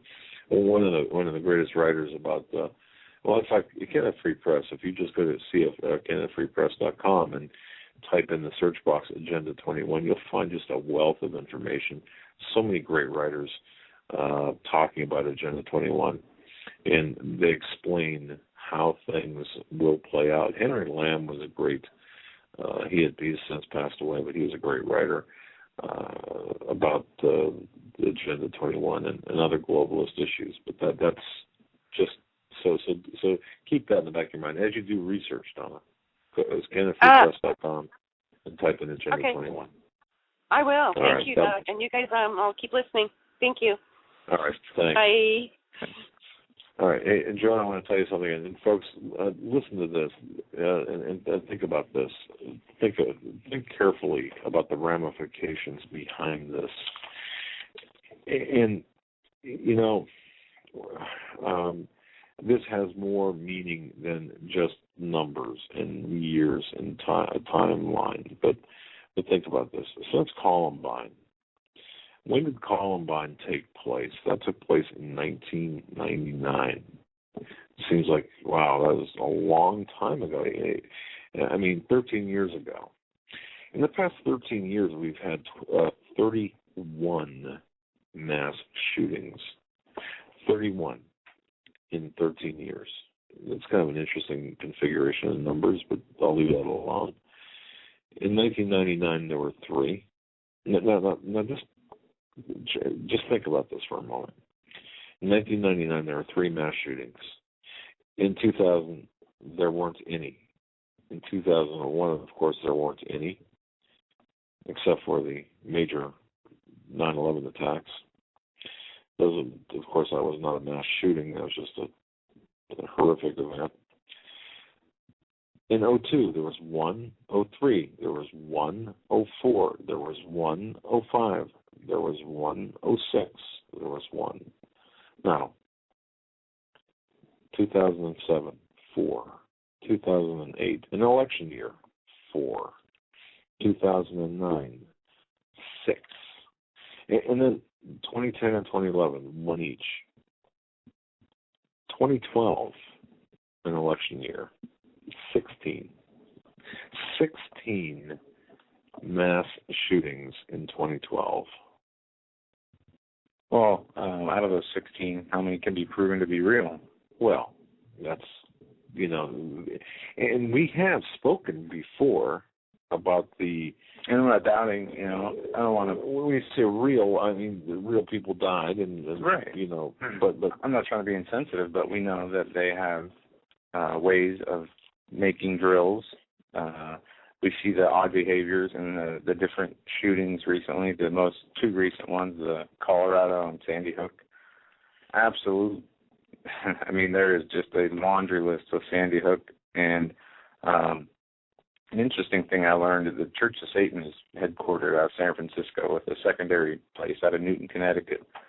It's only a town of 2,000 people. We have to keep... Newtown, sorry. Newtown. We have to make sure we pronounce that right. Only Newtown, because it has new connotations to the name Newtown. And by the way, the woman who wrote The Hunger Games... Yeah. Lives in Newtown. Yep. And so does the gentleman who created the board game Scrabble, lives in Newtown. And I think, well, so what? So do the other people. Well, It's just think about the Hunger Games, and in terms of Scrabble, words mean things. Words have meanings. It's just an interesting eclectic form of population there. Just try to think outside the box. When I mentioned the 31 mass shootings in 13 years, you just think about that, and also think about 16 of those mass shootings taking place in 2012. It's incredible. And then add on to the fact of that they have a Department of Homeland Security funds a thing called the crisisactors.org, where they stage these events without the knowledge of the people in malls and schools. I read an article yesterday where they spooked students and teachers doing the mass shooting drill inside of the school. Did the same thing in a mall. They were doing crisis acting on the day of the shooting in different parts of the country. Yeah. But the one thing that bothers me, where's any evidence? Where's a shell casing? Where's anything other than the picture of a gun in all the cars around the school? Where is the other brother and the father of the perpetrator and who killed the mother? Where are those two at? Where are, in different videos, you see the families laughing, and the scene looks staged from beginning to end. And like I said, wasn't there. I didn't see it for myself. I only know what I see that is shown to us. But they don't even show the video of the kid they said that did it, who showed up a day before and started an altercation. You have conflicting reports that the mom was found dead in the school, and she was a teacher, and no, she was found dead in her home, and she had no affiliation with the school. I mean, the list goes on.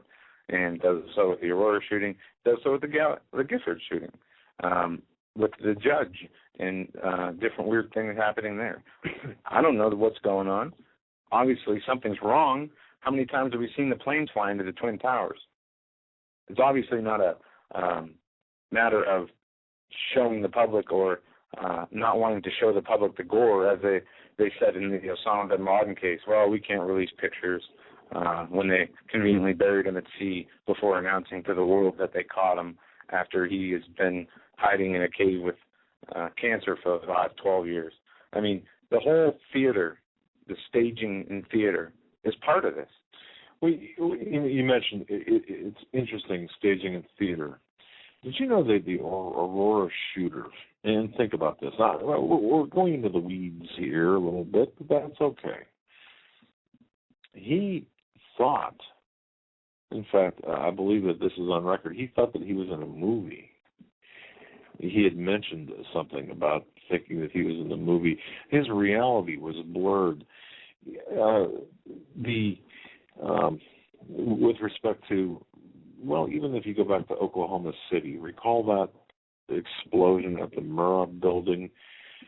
How many children? That was took out a daycare center, and now we have, of course, the Newtown shooting.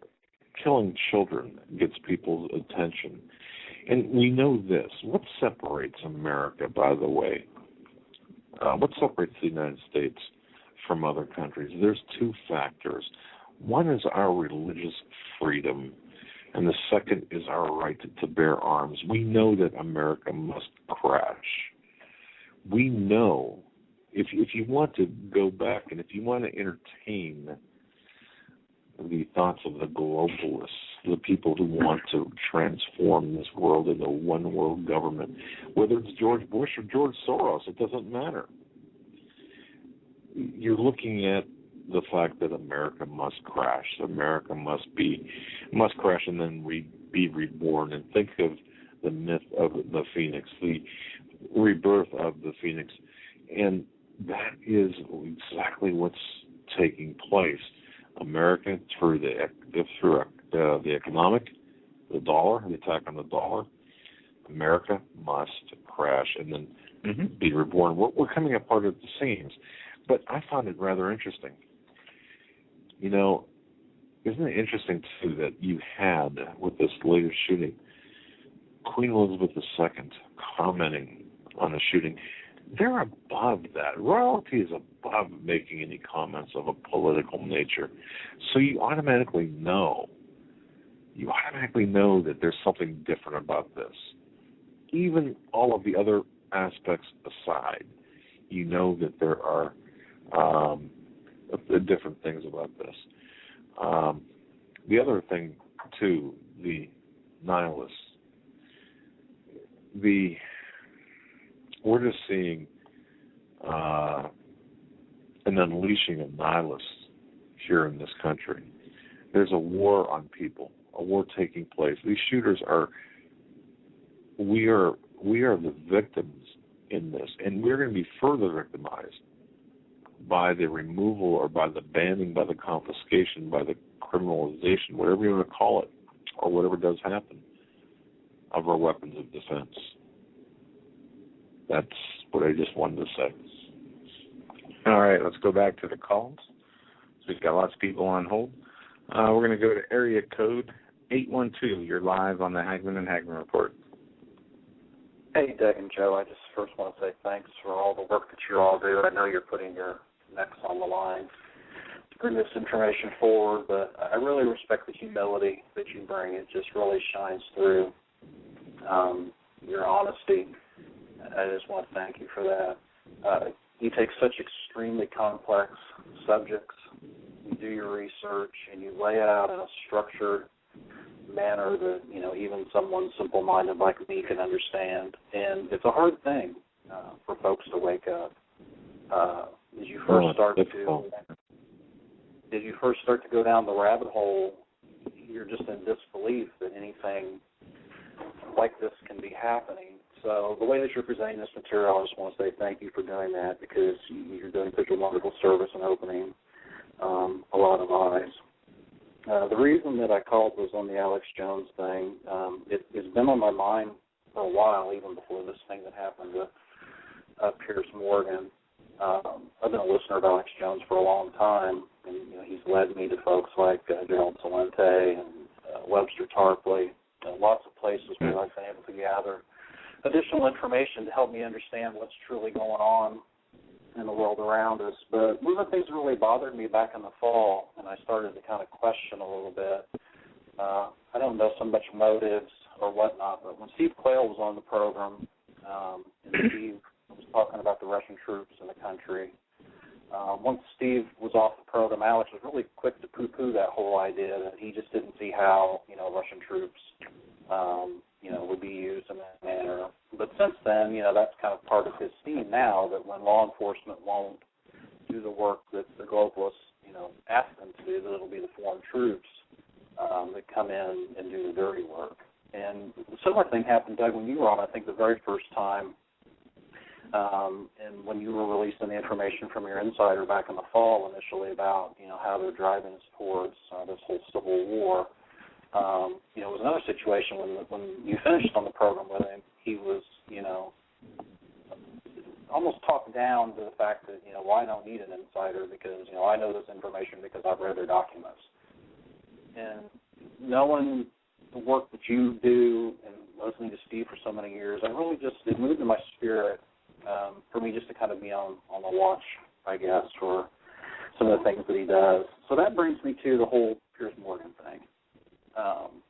I know the work that you all do, putting yourselves out there, I know that, you're in the crosshairs.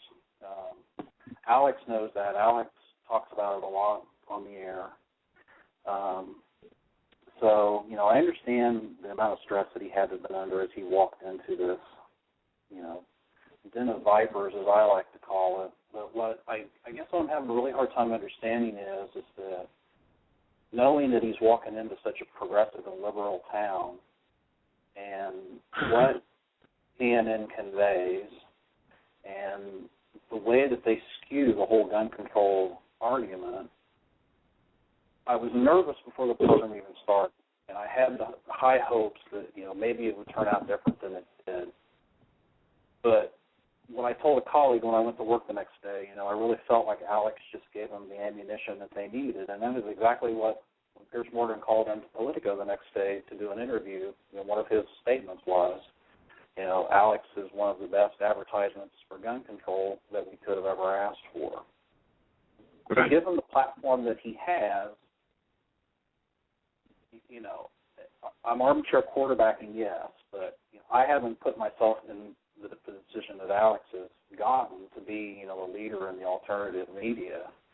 And with all the strides it seems like have been being made in recent time with alternative media and people starting to look more towards it because of just the nonsense and the theater that Joe talks about that goes on in the mainstream, there's a huge responsibility there to understand, what message you're putting out there. And it almost felt like that there was like a spirit of confusion that had just come over him, and he just completely, lost touch of the fact that it was a gun debate. And there were these things that took me years to understand when it comes to, 9/11 as an inside job and Building 7 and all these things he blurted out in just such short little.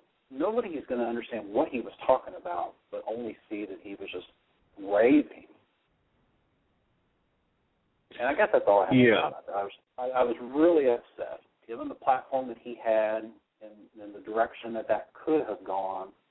Now there are sound bites out there that CNN, MSNBC, the Huffington Post, and that's what you see online now everywhere is the Alex Jones, Piers Morgan interview. The Second Amendment, out the window. It was the raving lunatic Alex Jones taking on Piers Morgan, and that's what the conversation has become, and I just find that unfortunate. And thank you guys again for all. Well, it is unfortunate. Yeah. Thanks for your call. It is unfortunate that they say that, but that's not the case. It's not his fault. But no, I understand what this caller's saying because I felt the same way too. And I talked to Keith Hansen, you did too, and we know how he feels. It's like, boy, he couldn't have Jason last night. Alex is like Exhibit A for the gun ban, for the reason behind not gun ban, for the reason behind the stricter gun controls and. But he's not. Look at him. He's a lunatic. Because he's the one running around committing mass shootings or mass fake shootings. Right. And he's sticking up for the rights of every person, and the people are turning him down because of the way he did it. And I think that's wrong. I don't know, personally, all the details of the man's life. I never talked to him before. I don't know. And people have different opinions, and that's fine. I know that he was wound up tighter than a $2 watch, before, during, and even after that interview. Caller, look, I understand where you're coming from because I too feel that if it would have been me, boy, I would have handled that a little bit differently. But then again, I was not in that arena. I wasn't in that hot seat at the time. I don't know. And you're dealing with what happened. A foreign government plant feeding his audience to disarm every single day how bad guns are. Guns are so terrible. Oh, the crime rate in Britain is so much lower because we don't have guns. Like you said in the interview, if you don't like the guns, then go back to where you don't have them. Yeah. And then this bothers me because I wanted to get this. The petition from the White House to deport Piers Morgan. Magically, the White House responded to it right after. We got free speech. Okay. The White House rejects petition to deport Piers Morgan, but that's not all. There's another article, and I'm trying to find it. They were wrong, and the Daily Caller has this article. The White House is wrong. First Amendment does not protect Piers Morgan from deportation. And I'll explain exactly why and give you the case law. And I'll just go right to it. In 1972, there was a case, clandestine versus Mandel, and they said, your opinion is protected, but your presence in the U.S. is not. So your right for your free speech is protected, but your right to be here is not. And this was linked to transcripts from a 1972 U.S. Supreme Court ruling that the U.S. Attorney General's refusal to allow a foreign journalist into the United States did not violate the First Amendment. The case resulted from the Nixon administration, Attorney General Richard Clandestine's refusal to grant to grant temporary non-immigration visa to Marxist Belgian journalist Ernest Mandel. So what they say here is that the White House Press Secretary Jay Carney issued a factually incorrect response Wednesday to the White House petition to deport British-born CNN host Piers Morgan, wrongly claiming that who has launched repeated televised attacks on the Second Amendment is protected from deportation by the First Amendment. Now, that's completely constitutionally false. Right. President Obama believes that the Second Amendment guarantees an individual right to bear arms. However, the Constitution not only guarantees an individual right to bear arms, but it also enshrines the freedom of speech and the freedom of the press, fundamental principles that are essential to our democracy, Carney wrote. And how fitting that he says the president defends the Americans' Second Amendment individual right to bear arms, at the same time working on an executive order to take them away from you at the same exact time and day that this article comes out. It's just theater. Yeah. And Paul, are you still there, or are you? No, he's okay. Well, what we're seeing here, look, and I'm not going to I'm certainly not going to apologize for Alex Jones. I'm not going to criticize him, nor am I going to really comment further on how he handled himself during that interview. Like I said, it's a whole different world being in the hot seat. And you have no idea what happened before, or even, within seconds or minutes before. They're just saying, go shoot them. Right. And they're laughing about it. Right. The same people that are, protectors of life and want to ban guns for the sake of humanity. The ones who have turned, abortion into just a sacrifice to the Illuminati times a million. It's no more pro-life or pro-choice. It's anti-choice, they call it now. Planned Parenthood spent $5 billion, $500 billion of the tax dollars of the American people funding an abortion every 94 seconds in this country. I mean, but they want to protect life. They want to protect people from gun violence. It makes no sense. No, it's schizophrenic in its very nature. And here's the other thing as well. As you mentioned, you've got this talk from the progressive left media that's protected, and they're saying, well, go ahead and shoot them, even in jest, like you said before. And I could tell you, when you have young children, it's my understanding, Alex has young children, and of course, saying, well, I hope he never gets a call, where one of his children has been shot. And to have that child hear that, or bear witness to that on television, that's extremely traumatic. Yet it's okay for them to say that in their eyes, but it's not okay for Jones to get up there and say, you try to take her guns away, it's going to be 1776 all over again, or what? I'm paraphrasing, of course, but see, and isn't it funny? People talk about being angry. People are angry that we are in this position, that this government and this progressive mindset has pushed us into this adversarial relationship. You don't ever want, whether it's business or whether it's personal, who wants an adversarial relationship? You don't want that. I mean, unless you're looking for drama in your life, and if that's the case, God help you. Well, if you're talking to people like Piers Morgan, I'd pray for him, but I don't know if I could stand there and talk to him without raising my voice or my hand. But see, the very people, and this is what I find somewhat hypocritical, and I'm not, and just think about this, because I find it hypocritical that we are in such, right now, this is the moment, the game-changing moment, the hinge moment, when every American should be angry. They should be very angry at what our government is doing. They should be very angry at the fact that they are forcing us to pay for abortions. They should be very angry that we have to have this discussion when we could be having discussion about puppy dogs and kittens. I'm being facetious there. But do you know what I mean? That we are being forced into a position by this mindset of this element of this government that has percolated below the surface. I got an email 2 or 3 days ago from someone who said, "Oh, you're crazy, Bill Ayers and Bernadine Dorn. They've got nothing to do with anything. They've been relegated to the dustbins of history." No. That mindset that was active as the very people back in the 1960s.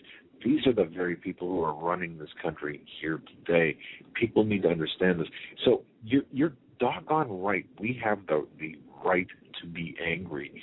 And now, when you have, but see, it's one thing to be angry behind a keyboard and the veil of anonymity provided to you by the internet. But how many of you angry keyboard warriors will get out, will push away from your desk, and to go up on national television and say, "Yeah, you go ahead, you try to do this, pal. Yeah, bud, you try to do this, and you will have 1776 on your hands again." See, a lot of people, that's what's in their hearts, in their minds, and that's what they are angry because we have been pushed into this position. So don't tell me just because of the delivery, the message was slaughtered in that respect. I understand all angles of the argument. And if anybody looks at one person and says, well, because he was looked crazy and made gun owners look bad, that's them. They're stereotyping people. Yeah, and look, and you understand it. I understand it. We all understand it. We're all big people here listening to this. But there is a time for anger, righteous indignation, righteous anger. And those of you listening who are not righteously angered by what the position our government has placed us in, then I have to say you haven't been paying attention, because we have the right, and I would even dare say the duty, to be angry at the people who have forced us into this position, to be angry at the Bloombergs who say, you know what, you only get 16 ounces of soda in that's the only thing you're allowed to buy. They've got their fingers, their hands, their fists down our throats and into our lives and into every part of our society. And how far? And if you're not angry at the TSA for fondling and sexually assaulting your mother, your wife, your daughter, yourself, and you're a guy standing there and saying, well, it's for the sake of security. Okay, I cannot think of a more, and if you're a proud metrosexual, whatever that means, then you know what? You don't have the guts. I dare say, if you stand there and you would watch someone sexually assault, because that, by definition, that's what it is. See, that's the thing. The anger in this country, the level of anger, and don't tell me that it doesn't exist, because you go to gun shops, there's not only anger, but there's fear. And fear breeds anger and feeds off anger, and anger feeds off fear. This is exactly what this government has pushed us to. Why do you think you can't buy a bullet for an AR-15 or an AK-47? You think it's because all of a sudden everyone's taken up elk hunting? I don't think so. It's because they know, and we know as Christians, and we know as humans, we know as intellectual beings in our hearts and in our minds, that there is something bad coming down the pike. And it's because of this, of the leaders that we put in there. And and how many of you on a Sunday morning or whatever, you're watching television, you're watching the Sunday morning news programs, or whenever you're watching the news programs, and you see Speaker Bonnier up there folding like a cheap lawn chair with respect to the debt. Okay, and you're not angry. Oh, you are angry. Yet you've got the audacity. You have got the audacity to say, well, I would be a little bit more, I'd have more decorum. Well, perhaps, maybe the decorum should have been there. Maybe, but you know what? It is what it is. It's not about Alex Jones. It's not about Doug Hagmann. It's not about Joe Hagmann. It's not about John Smith. It's not even about Piers Morgan. You know what it is? It's about our rights as human beings, the rights that God gave us, and the rights that were enumerated by the Constitution. That's what this is about, and let's keep our discussions to that. And because of the trampling of by these people of our rights, we have that right to be angry and to channel that anger into prayer and into constructive means. And look at how it is dividing gun owners, and people who support the Constitution. But let's go back to the phones, and then we're going to go to break, and then we're going to shut up and just take calls. Yeah, sorry about that. Area code 305. We're coming to you now. You're live on the Hagmann and Hagmann Report. Hi, Doug and Joe. Hi. You there? Good evening.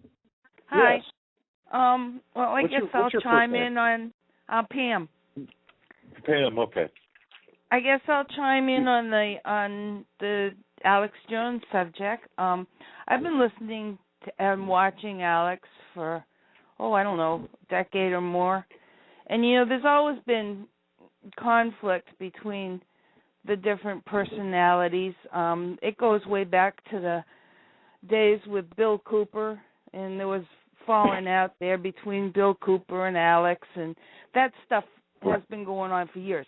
But fast forward to Alex's appearance on the Piers Morgan show.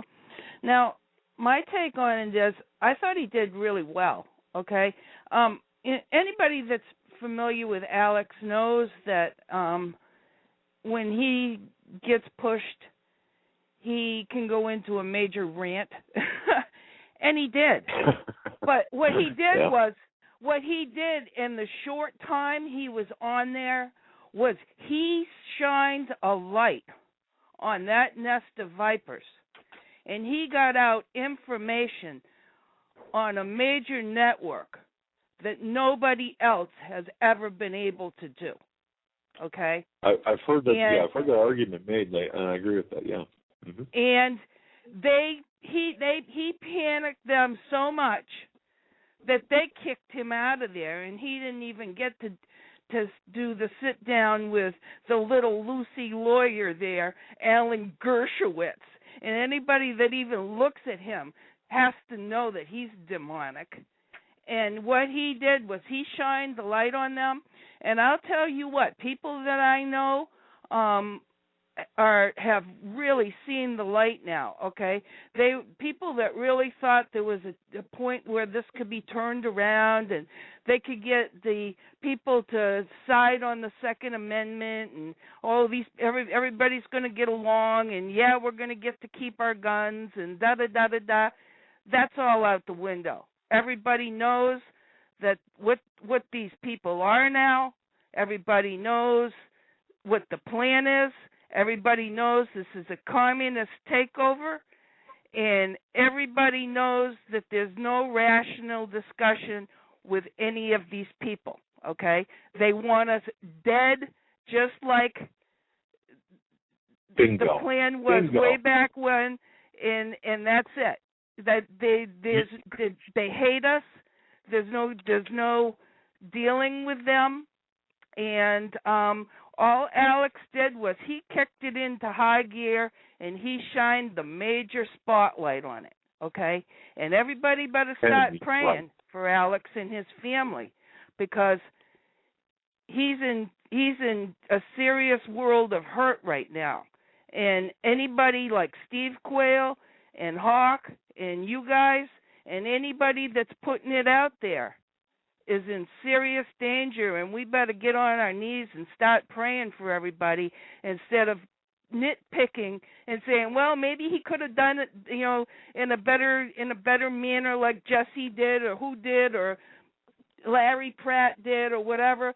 Alex did what he does, and he just went into high gear. He realized what was going on, and he just got as much information out there as he could, and that's it.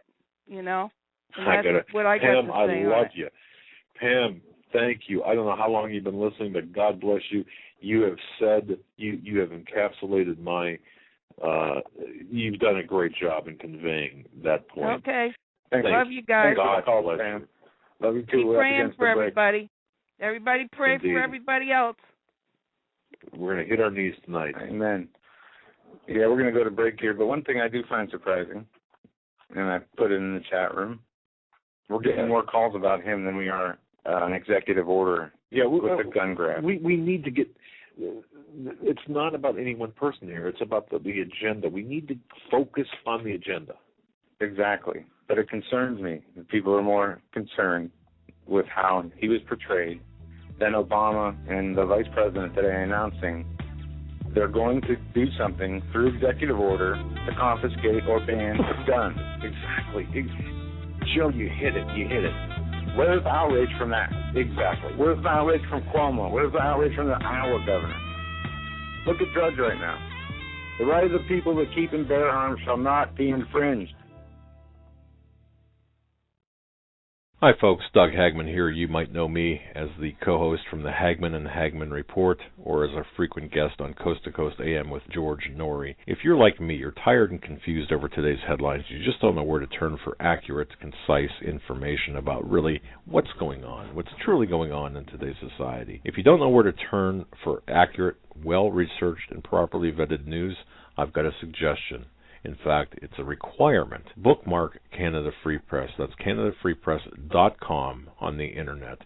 It's just not for Canada. It's for news across the world. Judy McLeod, founding editor, has put together a vast array of talented writers like Kelly O'Connell, Daniel Greenfield, Dr. Eileen Johnson-Powell, a lot of guest columnists, very talented writers. Folks, that's Canada Free Press at CanadaFreePress.com. Now mobile friendly. Follow on Facebook, because without America, there is no free world. Ladies and gentlemen, I want to tell you about Grandland Firearms of British Columbia.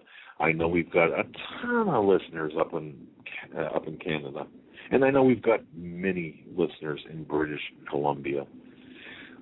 Grandland Firearms of British Columbia, it's a hunter's paradise. Carl Grandland, the owner, has been in business for over 20 years in Campbell River, British Columbia, Canada. Folks, you've got to go to their website, GrandlandFirearms.com. That's GRANLUND firearms.com. Or just go to HomelandSecurityUS.com, click on the icon on the right-hand side of our page, and go visit the page. Look at some of the photographs. What a beautiful array of photographs. But even more importantly, look at the inventory that they have. They provide all kinds of supplies, gears for hunters, including new and used rifles, shotguns, all kinds of brands. I mean, Ruger, Mossberg, Barlin, Browning, Weatherby, Remington, and so on. They've got a full line of pellet guns, ammunition, reloading supplies, clothing, scopes, binoculars, anything that the hunter might need. And you know what? I would visit Canada. If I were a hunter going on a hunting trip, that's where I'd go. I'd be going up there in the Pacific Northwest, British Columbia, in that area. And I'll tell you, the first person I'd grab a hold of, or even before I went, I'd be talking to Carl Grunland. Carl and his wife are great people. They know what they're talking about. They've been in business for a long time. And even more importantly, by supporting Grandland Firearms, you know what? The Grandlands are plugged into what's taking place in America and all across the world. They know what's going on. You could get your firearms or supplies from a dealer down the road or in another city. Sometimes they just, they don't care. But these people care. They're like family. They're great people. Just go to HomelandSecurityUS.com. Click on the icon or the small ad there for GrandlandFirearms.com. Pay the website a visit. Sign their guest book. Tell them you heard this on the Hagmann and Hagmann Report. And if you have any needs, especially if you're in Canada, and especially if you're in British Columbia, give them a call. And by the way, they've got there's a book, I'll tell you. It's called Tree Beyond the River, 2nd edition. It's contains news stories and photographs, pictures. Holy cow! It's about cougar hunting on Vancouver Island. It's by Carl Granlund. You've got to take a look at this book. I'm telling you, it's a fantastic book. And on the link to the book, there is a picture, just an incredible picture of a cougar. Now, I'm a city boy. I've never really seen a cougar except on this website. You got to visit. That's GranlundFirearms.com, GranlundFirearms.com. Tell them Doug and Joe sent you.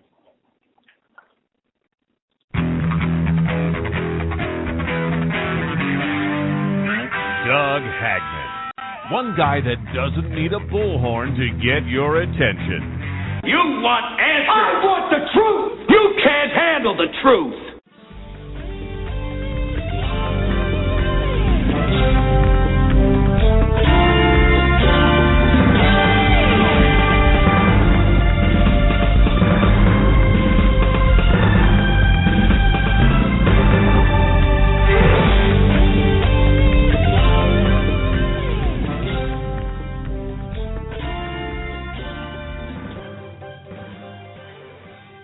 And welcome back, ladies and gentlemen, to our third and final hour of this Wednesday, January 9th, 2013 show. We're going to go right to your phone calls, and we're going to go to area code 406 first, then go to Chad, then Sheila. 406 here on the air with the Hagmann and Hagmann Report. Hey, Doug. Hey, Joe. How you guys doing? Very well. What's up tonight, sir? Oh, not a whole lot. I called you guys back in August. Only it was from a different area code. You're switching numbers. You know, we try to keep your number, but you're switching on us. Well, what's on your mind right now? What's concerning you? Well, when I called you back in August, I was the one that was telling you to figure out how to keep your primary weapon and your secondary weapon up and running, and how to use it. Yes. I remember this call. What you got going on right now is kind of playing out the way I kind of figured it was going to. But everyone right now figured nothing was going to go through Congress or the Senate with Obamacare. And then we figured at last resort the states were going to nullify it through the 10th Amendment. And then we figured that the Supreme Court was going to get rid of it by saying it was illegal. And it got rammed through anyway. And yes, we have Joe Biden coming on today and saying that it doesn't matter if Congress isn't willing to play ball. We're going to consult the highest law enforcement in the land, which is the Attorney General, and figure out if this is legal or not for us to just go ahead and use executive orders. Well, you don't tell me you're putting your hope in Eric Holder, right? You're not doing that, are you? No, I'm not putting my hope in Eric Holder. What I'm telling you is this is as good as done. What I'm telling you is the same guy that did Fast and Furious and was under indictment and never testified and said he didn't have to testify is going to judge whether Obama can use executive orders to do what he wants to get done. And Eric Holder is going to say, no, he's wrong on it. I mean, in the history of executive orders, Congress has never blocked a single one, ever. They just did with Obama, if I'm not mistaken. I remember it from a week and a half ago, 2 weeks ago. I don't believe so. They've never blocked a single. Oh, yes, they did. I'm sorry. You are correct. You are correct. It was, they did block one executive order. But that aside. Well, then, how about Bill Clinton? How about Bill Clinton hijacking a tech speech today? I mean, it was supposed to be a speech to a bunch of technology people, and Clinton gets up there and starts speaking, and he just totally hijacked the speech, and the next thing you know, it's about gun control. I mean, that's kind of like going to a bunch of chicken farmers, and they're talking about what breed of chickens they breed, and the next thing you know, you're talking about gun control. I mean, every single one of these rabid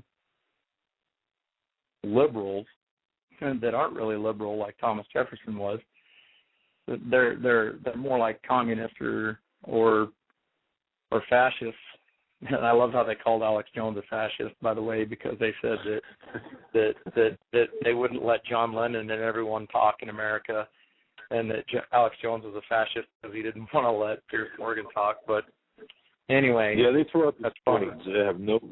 That doesn't even meet the definition of it. I mean, they throw out these words without knowing the true definition. Fascist, Nazi.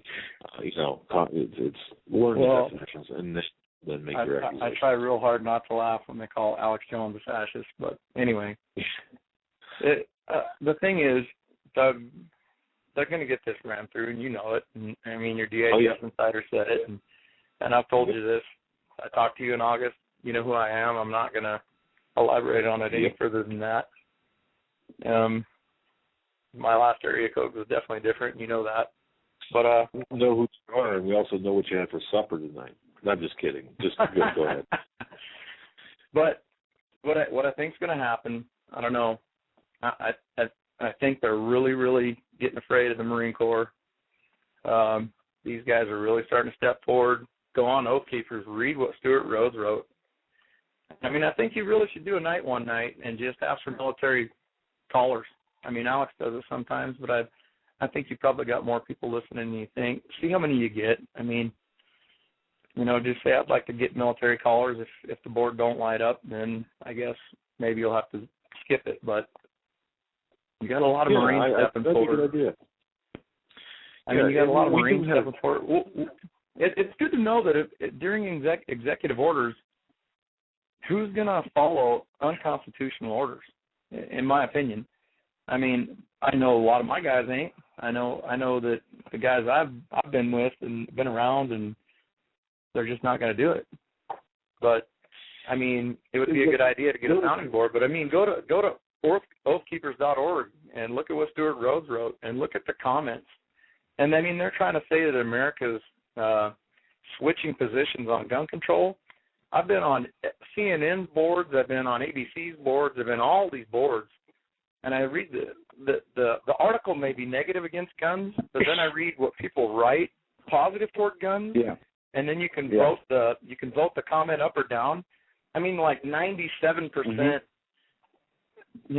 for the positive Second Amendment group, and like 2% or 3% against it. I mean, they're trying to, like you said, they're trying to pull one little incident, or Alex even said today, a husband shoots his wife with a gun, and I mean, it hits the news for days and days, but, 2 people get killed with hammers and old people getting beat up because black on white crime or white on black crime or whatever it is, it's just a footnote. I mean, they're trying to push an agenda and a political event to get what they want. And the thing I've never, ever really liked about liberals is, I don't care if people want to be gay. I don't care if people want to not own guns. I don't care if people want to go and hug and kiss pine trees. That's not my problem. But I don't go to Congress and try and make a law against gay people. I don't go to the Senate and try and make a law against people kissing a pine tree. I don't really care. If that's what they want to do, enjoy it. What I've really, really, really never liked about liberals or the left is you are abnormal, not functional if you are not like them. And if you're not like them, we're going to make a law that says you have to be like us. We are the founding fathers. We're the First Amendment, the Second Amendment, and all the rest of them in states' rights. You will not take that away. Fine. You want to live in New York? You can live in states that have laws like Connecticut and like New York and like Illinois. Be happy with that. But don't come to Montana, Wyoming, Pennsylvania, Kentucky, Tennessee, Alabama, all the Midwestern states, North Dakota, South Dakota. Don't come here and impose everything that's 90 degrees, 180 degrees different than what we believe. Do not come here when we only have one congressman because our population is so low. And none of us believe in what you believe in on the East Coast and the West Coast. Don't you dare come to my state when everyone that lives next to me, my neighbors, my mother, my father, my sisters, my brother, my wife, my former Marines, and tell me I'm going to have to live like you live on the East Coast. I don't live on the East Coast for a damn reason, because I don't want to be conformed to your BS. So you think you're going to go over there and you're going to make your laws and make me abide by them. Aren't we all Americans, though? Even East Coast, West Coast. We are all Americans. Hey, and we got. I'm not saying that there's no patriots in the East. I'm not saying there's no patriots in the West. I'm not saying that. Right. But I'm saying look at what color those states voted for in the election, and I'm not. There's plenty of patriots there. Don't get me wrong and say that you dang Yankees or whatever. You're the ones running the country. That's not what I'm saying at all. What I'm saying is don't take a majority or minority of East Coast, West Coast liberals and leftists and impose on the greatest majority of the country, if you were not to do it in the Electoral College, is what I'm saying. I mean, the majority of this country is patriots. And not patriots against the government, but patriots for the Constitution and God-fearing and God-loving. I sure as heck joined the military to defend the Constitution, and because, when I was in the Corps, it was our motto was God, country, Corps. I mean, that's the motto, and I think Marines are really, really on board, because the Marines, like 3 weeks in boot camp, still teach Marine Corps history. You got a choice on Sunday. You can go to church, or if you're non-religious, you can stay and scrub the squad bay. I'm just saying, you got a choice. You don't have to go to church. You can sure scrub the squad bay if you'd rather not go to church. I'm just saying, I'm getting sidetracked and off on all directions now. No, you're making some good points. What I said in August. Good points. Yep. What I said in August still applies. And I know what Joe said last night, and I don't know why he said it, but I mean, I know he, just like your DHS insider said, they're not coming for your guns, they're coming for you. So you can make your decision. Yeah. People have to understand that, and you understand that just even better than most. You understand, the guns are an issue, but the people behind the guns, that ideology is, embraced by the person holding the gun, is the real target. So the person's the real target. The gun is the means to the person. Do they think? I mean, they already know, Doug, that they're going to show up, and if you're going to try and comply and play nice, they're going to be like, well, I sold, all those ARs I had, I sold those in a yard sale, and that semi-automatic pistol, I sold that at a gun show to Joe Smith.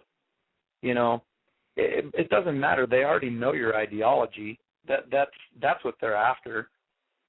I mean, it's to the point now. I mean, executive orders, you're gonna have to. You need to hear from military, and I would really like for you to get Stuart Rhodes on. I mean, you need to go to gunownersofamerica.org and read what Stuart Rhodes wrote and the oath that he's wanting other people to sign on with him. It's just,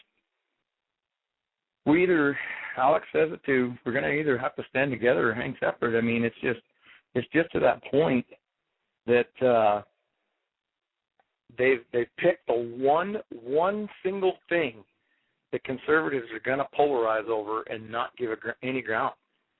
I mean, it's. I've told people before, I'm not going to go into the whole thing I went into in August, but people need to get themselves prepared for whatever they're going to do, and they need to get right with God, and they need to. My best advice is pick a good Marine, or pick someone that they know that was in the Army. And I'm not leaving Air Force and the Navy out. I mean, they've got some good training too. But I'm saying it's a good idea to, talk to some medics, talked to some guys that were firearms instructors, talked to some guys that know Constitution. That's the big thing I like about Stuart Rhodes. Not only was in the Army, not only was he airborne, he was also, went to a prestigious Ivy League school, and he was on Ron Paul's campaign, and I mean, he knows what he's talking about, and constitutional law is his thing. I mean, what we really, really, really have going on is the media hammering and hammering and hammering that the Second Amendment was meant for hunting and sporting and for home defense, when that was not what the Second Amendment was all about. If you remember, it was the militia, and it was to fight against a tyrannical government or a government that got out of control. But the media keeps saying, what do you need an AR-15 or an M4 to go hunting for? Do you need an M4 to go duck hunting? Well, what they're really doing is brainwashing the living heck out of the public that the Second Amendment was designed for people to go hunting, and it's really not even close to what it was even about. Anyway, I'm preaching to the choir on a lot of this, but as far as an executive order goes and what Joe was talking about earlier, the executive orders, I mean, they're just, I mean, he went into Egypt with executive orders in the United Nations. I'm really worried what he's going to do is something else. Really, he's going to pass a small executive order on like 100-round mags and say, I don't know what else, but something small, and then some other really bad incident's going to happen, and then he's going to go, well, I need to go all the way with these executive orders, and let's just, I don't know. I read another article that really, really made a lot of sense to me, that the 1968 gun bill that passed after Kennedy, how they made fully automatic weapons and mail-order weapons illegal, and they classified certain weapons as Class 3, and you had to buy a license and all this. He could go an end run with the ATF and say that, well, he can, like the ATF classifies an automatic weapon as a weapon that can fire more than one round by one single pull of the trigger.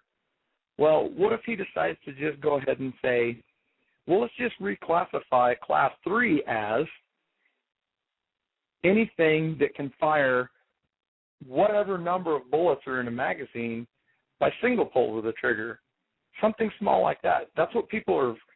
I mean, I read this one article, and it made a lot of sense. And what if he goes and decides to go clear back to 1968 and just have the ATF reclassify semi-autos as autos? Just change a couple things in that law that's already present. I mean, what if the ATF just reclassifies any gun that can fire multiple rounds with multiple pulls of the trigger is considered Class 3, and you need a Class 3 license, and we only issued so many Class 3 licenses back in 1968, and those are the same amount that there still are today, and no weapons can be manufactured after that. And if you don't have a Class 3 license, you can't have one. I mean, I'm just throwing some things out there. I read that article. It made a lot of sense. He could definitely fall back on that. It's actually been considered from the article that I read, didn't mean to say wrote, that I read. And, I mean, they got Eric Holder involved. They got attorneys involved. You already know that Feinstein had a meeting with the DHS and the BATF and all that before the election on the new sweeping gun control they were going to try out. I mean, Feinstein was writing this before Obama was elected. And it just makes you kind of wonder what was going on. I mean, why do we have the Aurora shooting and the mall shooting and the Sikh temple shooting and then this shooting? And then all of a sudden Feinstein just shows up and has this bill written that she wrote prior to the election. I mean, I don't know. And if people know what I'm talking about back in August, I mean, go back to that and get yourself back together and get yourself prepared. And, Okay, Can you hear me, caller? I can hear you. I'm sorry. Okay. Was I walking All right. over you or anything? No, I'll tell you what. We just lost. Thank you for talking, for giving that monologue, because for the last 2 minutes we have been disconnected from our. We lost all power. Yeah. Everything. Oh my. So. So I'm gonna have to change phone numbers again, huh? Perhaps. You know, it's weird. Even my cell phone had a full charge. It is dead. We lost all power. Just went out. So if we sound a little bit frazzled, but thank you for that. For keeping us for keeping the show going. Keeping the show going, indeed. I'm not sure if I was wondering why you guys were so quiet. Oh yeah. So hopefully you didn't. You might have to host the show, but no. Did you guys even hear the thing? Is it going to be on the rebroadcast, or did you hear what I said at all? I heard some of what you said, and it will be on the rebroadcast. Yeah, everything stayed up on the. Everything stayed up except our end, which just went totally black. Wow. So, I mean, strange. Yeah, it is odd, but you know, these are odd times in which we live, and we have to really understand that that weird things do happen. I mean, sometimes things happen, but sometimes weird things happen. And it's weird, I can't get internet on my laptop either. Remember me telling you that I would never call again back in August? You know, yeah. Something like this will be my one and only call, or something like that. Yeah. I remember that thinking.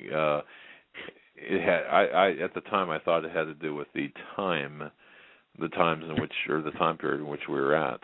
But I'm glad you called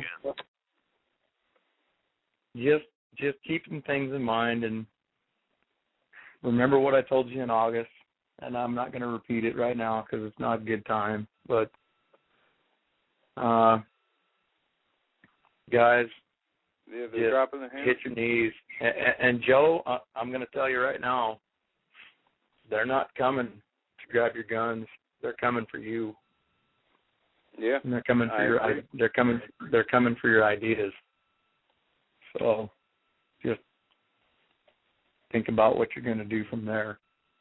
And guys, I love you to death. I pray for you every night. And there's a lot of things going on, and I mean, I've done some things in my life, and it's I've never had this much nervousness about me. So, anyways, people feel how palpable. I mean, it's the fear, the anxiety. This is palpable, and it's an amazing time in which we live. But God bless you, my friend, and definitely keep in touch, because I think we're going to need that over the in the short term, and even in the interim. We're going to need your wise words and your observations, especially. Definitely keep in touch, my friend. Well, may God bless you. God bless you as well. And you guys have a good night, and I'll quit taking up all your callers' time. Thanks so much. Good night. Good night. Semper Fi. God. Semper Fi. Fi. All right, we're going to move on to Chad and then Sheila. Chad, you're live on the Hagmann and Hagmann Report. I don't know what microphone to talk in to. How you doing, guys? Okay. Confused, but fine. Good. What's up? Hey, I actually called you. I know, Doug, that you've been recently just trying to educate yourself on the symbolism and the masonry stuff and the rabbit hole that leads you down, and how overwhelming I know you probably feel about that. But I wanted you to listen to Biden's speech again. Joe, you probably still got that on cue, right? Oh, maybe you don't now. Yeah, no, I do. We do. Okay, I want you to listen to the double speak of that speech. The we that he says and the they are not the assumed parties being referred to. Anybody who listens to that speech thinks that he's talking to us. but the we and the they are not the focus of what he is saying. So it's a doublespeak. He's saying two things with only saying one sentence. So listen to that again, and listen to who he says the we and the they are from his perspective or from the Masonic perspective. Go ahead. Let's bring this up again. It's a short clip. 23 seconds. 23 seconds. Let's bring this up again. But the president is going to act, or executive orders, executive action that can be taken. We haven't decided what that is yet, but we're compiling it all with help of the Attorney General and all the rest of the cabinet members, as well as legislative action we believe is required. So I appreciate you very much being here. Okay, I didn't catch a they in there. I got the we, but not the they. Right. What he's saying is that we will take care of it. It's supposed to sound reassuring, but the we he is speaking about and the reassurance he is giving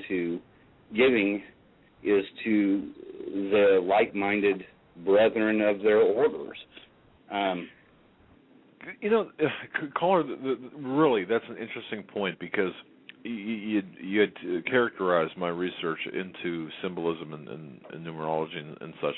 It's deeper than that. It's identifying who is behind the shadows, who is behind the curtain, and that does include, the symbolism and that's part of it, but not all of it. And you're right when you say that. Now, when I hear that again, I think I can understand where you're headed with this. We part, anyway. Yeah, it's just a double speak. It's a common practice for those who are higher up in the order to say two different things with one sentence. So when you got to pay attention when they don't identify who the we and the they are. You can't assume who the speaker is speaking of. You can't make the assumption of who the we and the they are when they are not readily identified. Good point. Yeah, exactly. And that we is very important. Yeah. I just posted a link in the conference there. I don't know if you have ever gone back to 2008 or 2009, Steve Quayle's interview with David Flynn. Yes. Okay. It's been a while. Yeah, I posted that link in there, and those two interviews are key. Those are to again go back. If you haven't listened to them, when it comes to educating yourself or anybody else who doesn't understand the numbers and the importance of them and the timing of things, you have to understand. Listen to David Flynn. I mean, the guy was a spiritual genius and gift to us. If you can just hear him, you will get so much. Joe, have you ever heard that recordings? I don't think you have. No. And David Flynn, I'm trying to think of the name of the book he wrote now. He wrote Temple at the Center of Time and Cydonia. Right. I was thinking about the Temple at the Center of Time, I think is the... Yeah, the Temple at the Center of Time. Now, we were talking about the calendars and the importance of this and the timing and the Mayan thing, and 2012 was bad, just hold your seat for 2013. And I don't know how much maybe our listeners know more, but anybody else just tuning in, we operate on a Gregorian calendar, right? Correct. Do you know what Gregorian means? Gregory? Go ahead. Watcher. Okay. The Watchers. Right. The Watchers are the group of the angels who decided to come down to Mount Hermon in the Genesis 6, as Rob Skiba calls it, the Genesis 6 experiment. Okay? That's correct.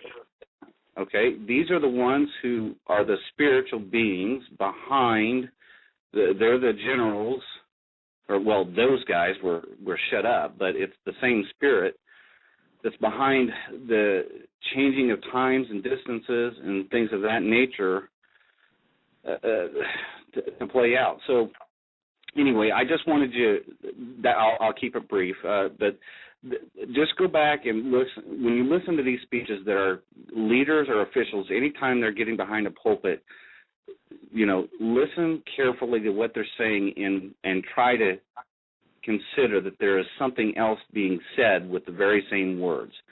Who the we and the they are identified. When they don't readily identify them, pay attention, because they're playing on an assumption that you have that we are the ones who are being spoken to. Very well said.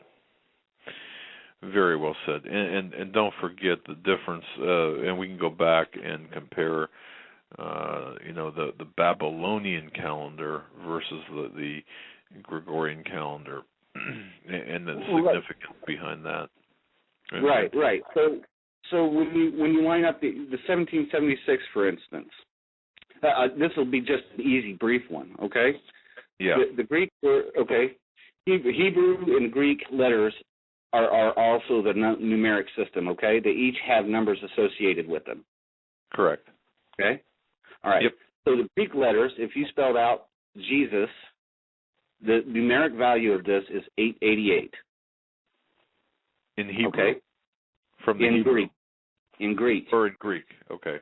In Greek, 888. That's the numerical value of his name.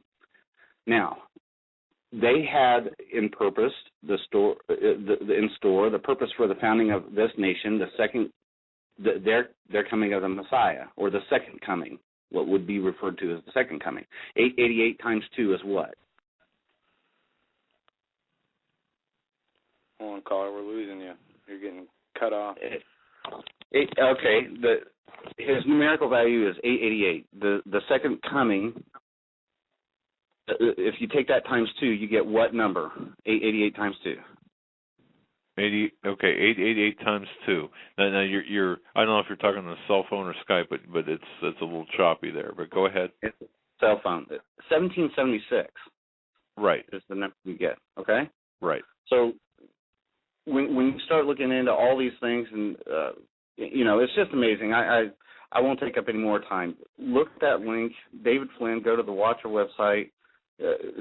Steve Quayle's interviews. You can go. I'm sure you can go to his site or Hawk's site and probably still find them archived on there from 2008, 2009. Just give a listen to David Flynn.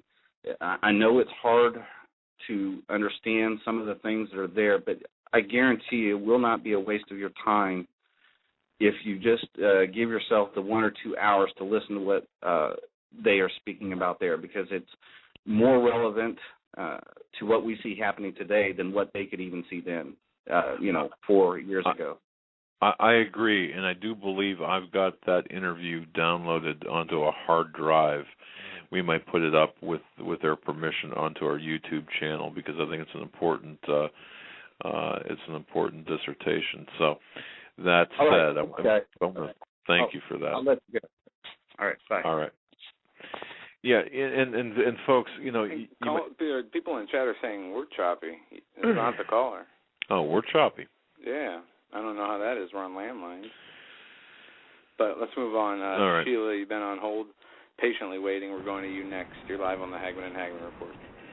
You're not choppy to me. I can hear you just fine. Thank you. I got something here that goes along, I think, with what they're trying to do with the guns. Have you seen this bill? It's called HJRES 15. Yes. That's to extend the yes. That's to extend the term limits of the president, right? Exactly. All right. Very interesting. Yeah. Now that pops up every so often. Not that bill. I mean, that attempt pops up every so often. But I'm not so sure, Sheila, that we're going to even have that opportunity once the economic crisis hits. I got a feeling that we're not going to be even entertaining resolutions in the manner. It's going to be a more of a dictatorial situation.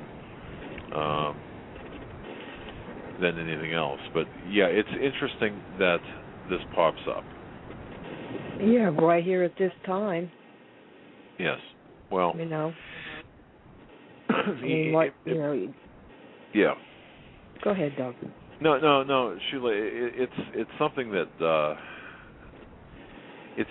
I would not put a lot of emphasis on, at least not now.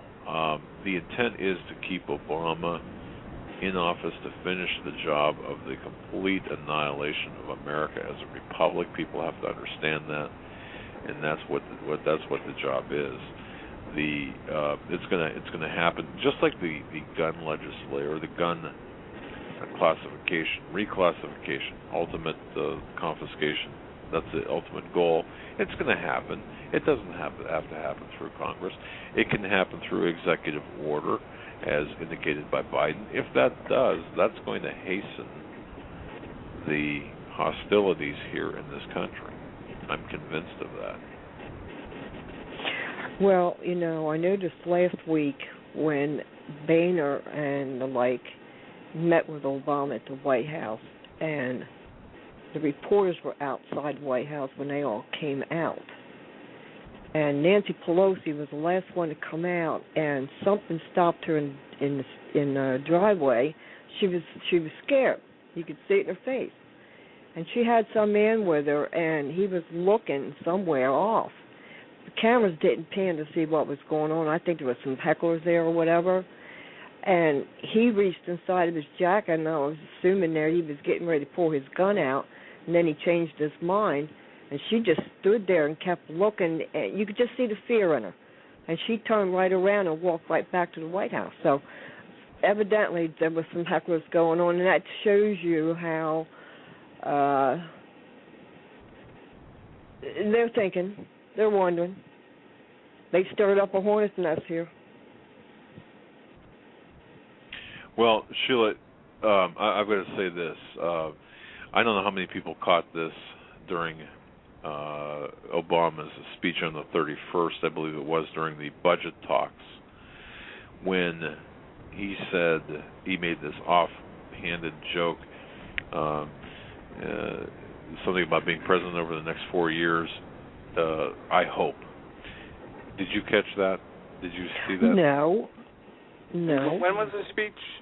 I tend to mute him. Pardon me? I tend to mute him. I can't stand listening to him talk because he lies so much. Well, yeah, I understand. I understand. Yeah, I know, but you've got. I mean, we've got to listen to what is being said. But it was an interesting statement. People have made.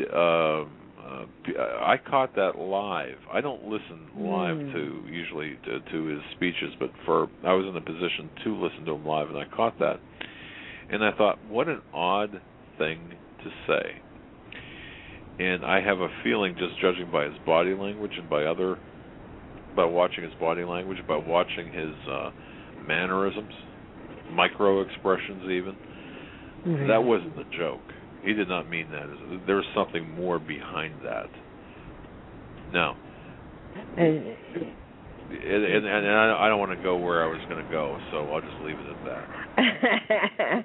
And you were saying just here, a week ago, 2 weeks ago, that you were told that he may not last the 4 years he's in there. How interesting is that? Exactly. And it's interesting because that came before that speech. And now that doesn't mean, something bad happened, or, the termination, or it doesn't mean his death, is what I'm trying to say. It could be impeachment, it could be something totally different, or even the reconstruction of our republic. But I just felt that was a very misplaced, odd thing to say at that time. And I would urge people to look at that. I would urge people to look at it was the fiscal cliff speech on, I think it was on New Year's Eve, during the day. So I got to listen to him. Well, Just if you find it, you'll find it on the internet. Just search for Obama speech. I'm trying to think of what other search term you could use. Not finished, or I hope, President, I hope, or something like that. You'll find it. It's interesting. It's a very short clip. Yeah, I can only take him for a couple minutes, but I got him off. No, I'm right there with you. All right, well, I'm sorry about the dead air over there. I was thinking this poor soul had to take over your program for you. No, I'm glad he did. We're glad he did. Well, I'm like, holy cow. Yeah, I after about a couple minutes, I'm like, Doug, Joe, were you there? No, you weren't. But that's okay. Well, you really have to worry when you hear this loud pounding like a battering ram, and then a couple of sounds like squibs through a barrel, and then dead air. Then you'll have to worry. But anyway, well, we love you God bless anyway. We love you anyway, dead air and all. All right. Well, thank you. Have a good night. And Take care, you too. Bye-bye, honey. Bye. All right, we're going to move right along here. Area code 917. 917, you're up. What's up, guys? God bless you. God bless you as well. What's on your mind? What's not on my mind? I mean, the Second Amendment thing is crazy, especially coming from a constitutional lawyer who, I guess, what he studied at school was shredding it to pieces. And you know, the word that could describe 2013 so far is just hypocritical double standards. I mean, whether it's Mayor Bloomberg or I live in New York City, whether it's Bloomberg or Cuomo or Pierce Morgan, the mainstream media, Feinstein, Chuck Schumer, it's just a bunch of hypocrites. Everything they say we can't do, they could do it. You could even boil it down to the banks with Wells Fargo and Bank of America. They could launder drug money, but if you sell a couple ounces of illegal drugs, you go to jail. They could steal money from us. They could steal money from us. I could steal $100 from a store, and I'll get arrested. This guy, Bernanke, could print all the fake fiat currency he wants. I could try to make a counterfeit $100 bill, use it in a bodega, and I'm going to jail. You know, the way that this government has, what it's turned into, it's, you know, I'm a big Alex Jones fan. That's how I found you, Doug. Now your son. I listen to you guys every night. It's just sad. It's sad what's happening. And like you said, the Second Amendment is basically there to protect the First. Yeah, without that, I mean, people don't understand the correlation between the two amendments. And I'll give you one further as well. You know, I recently published an article about Michael Savage being banned from the UK. Think about what would happen but when our dollar collapses. And then you've got I'll skip a lot of the details, but what would happen if a currency management based in London, England, would take over in America? Think about what would happen to people like Michael Savage, who is already persona non grata in Great Britain. And you've got this built-in mechanism now for an attack on, well, our Constitution would be shredded anyway. But the fact is, you know, there goes. You know, we would all be Michael Savages at this point. And people don't understand how deep and how reflective that situation is, and how much that could, because our government can't protect Michael Savage, they're not going to protect us either. I know. And they couldn't even get one of our Marines out of prison in Mexico. It's like, you know, you let them into our country, and they don't let us out of their jails. You know, it makes no sense. And when you look at the Constitution, you know, the Fourth Amendment really, even though it's still there, I live in New York, unfortunately, with these stupid stop and frisks, which are completely unconstitutional. Have you been stopped and frisked? I've been stopped and frisked, and I'm Italian. I'm a white male living in the city, and I've been stopped and frisked for no reason, and I've even had my apartment illegally raided by 8 undercover detectives for no reason. And they put my court date 90 days after I was falsely arrested so that I couldn't file a civil suit, and the judge threw the case out right away. What were the charges, if I can ask? I had no charges. They say that they found a substance that looked like something, which it wasn't. But they were looking for guns, and I'm like, I live in the city. I can't even get a hunting rifle possession permit here. You know, that's another thing with this gun control. It's like I hear all these liberals. I'm politically agnostic. If anything, I would want Ron Paul to be president. I just believe in the Constitution and less government. Right. And you know, this country, what it's turned into, and you hear all these liberals, oh, you don't need this, you don't need that. They don't even know the proper definition of what a semi-automatic weapon is. You know, my little sister, she lives upstate. If 3 guys broke into her house and 2 of those guys could take 3 bullets each, she's still going to be screwed with the 3rd guy because she's only 4 feet tall. So it's like they don't understand that it's here to protect you. And the war on guns would be just as successful as the war on drugs and the Federal Reserve, only letting the criminals get their hands on it. I mean, look at Chicago, look at New York City. Who has guns here? It's the criminals and it's the police, who some of them might be criminals. We can't protect ourselves here. And it's bittersweet. My rent is cheap. It's close to where I work, but like I'm trying to get out of here just because I know either the Treasury bubble is going to pop.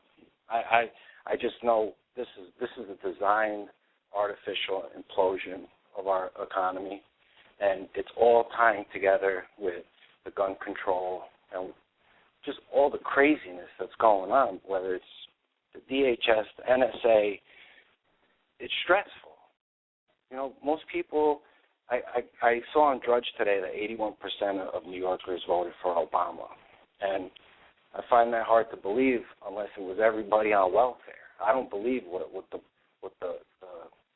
tally on the vote says, because it's not who votes that counts. It's who counts the votes.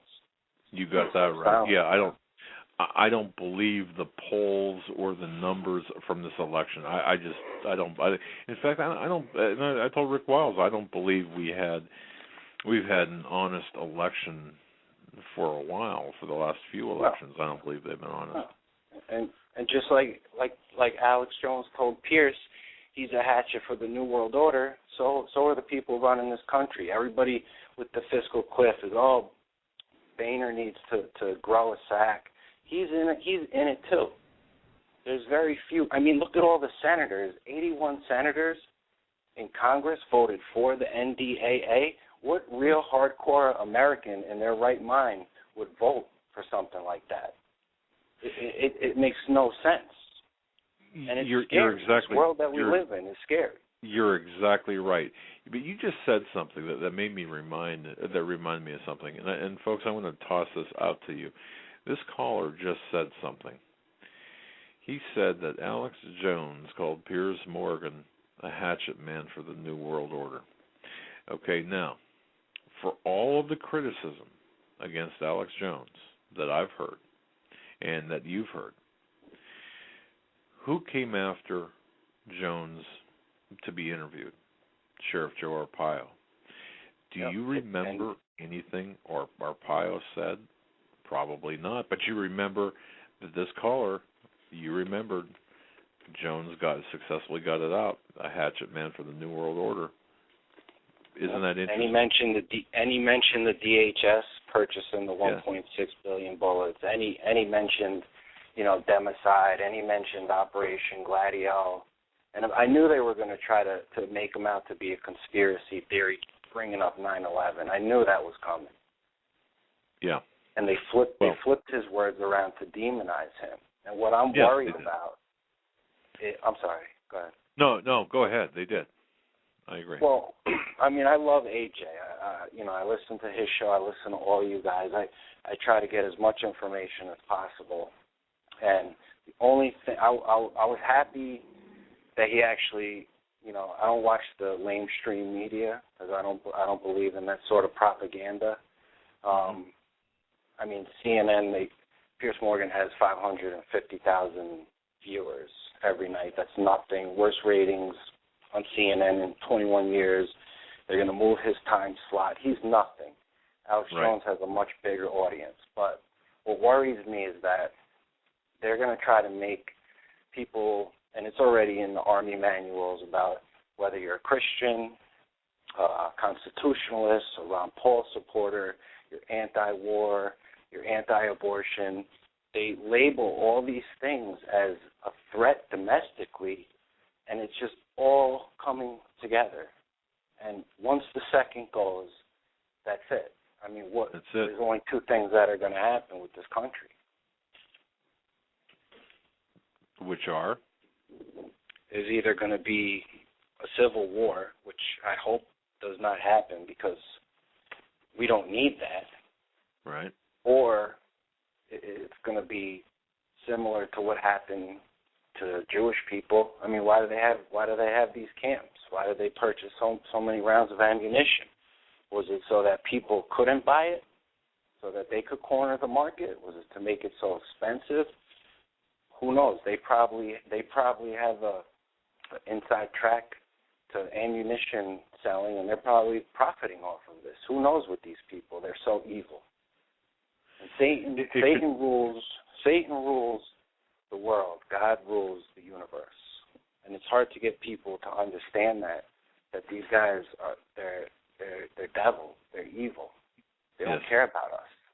Why would I understand 20 kids were murdered, so we think. I mean, I haven't seen any proof. Security footage. I don't know if you guys know, but did you see the picture that the attorney for James Holmes was actually a mother of one of the victims? Did you guys see that? Yeah, I saw it. I couldn't tell.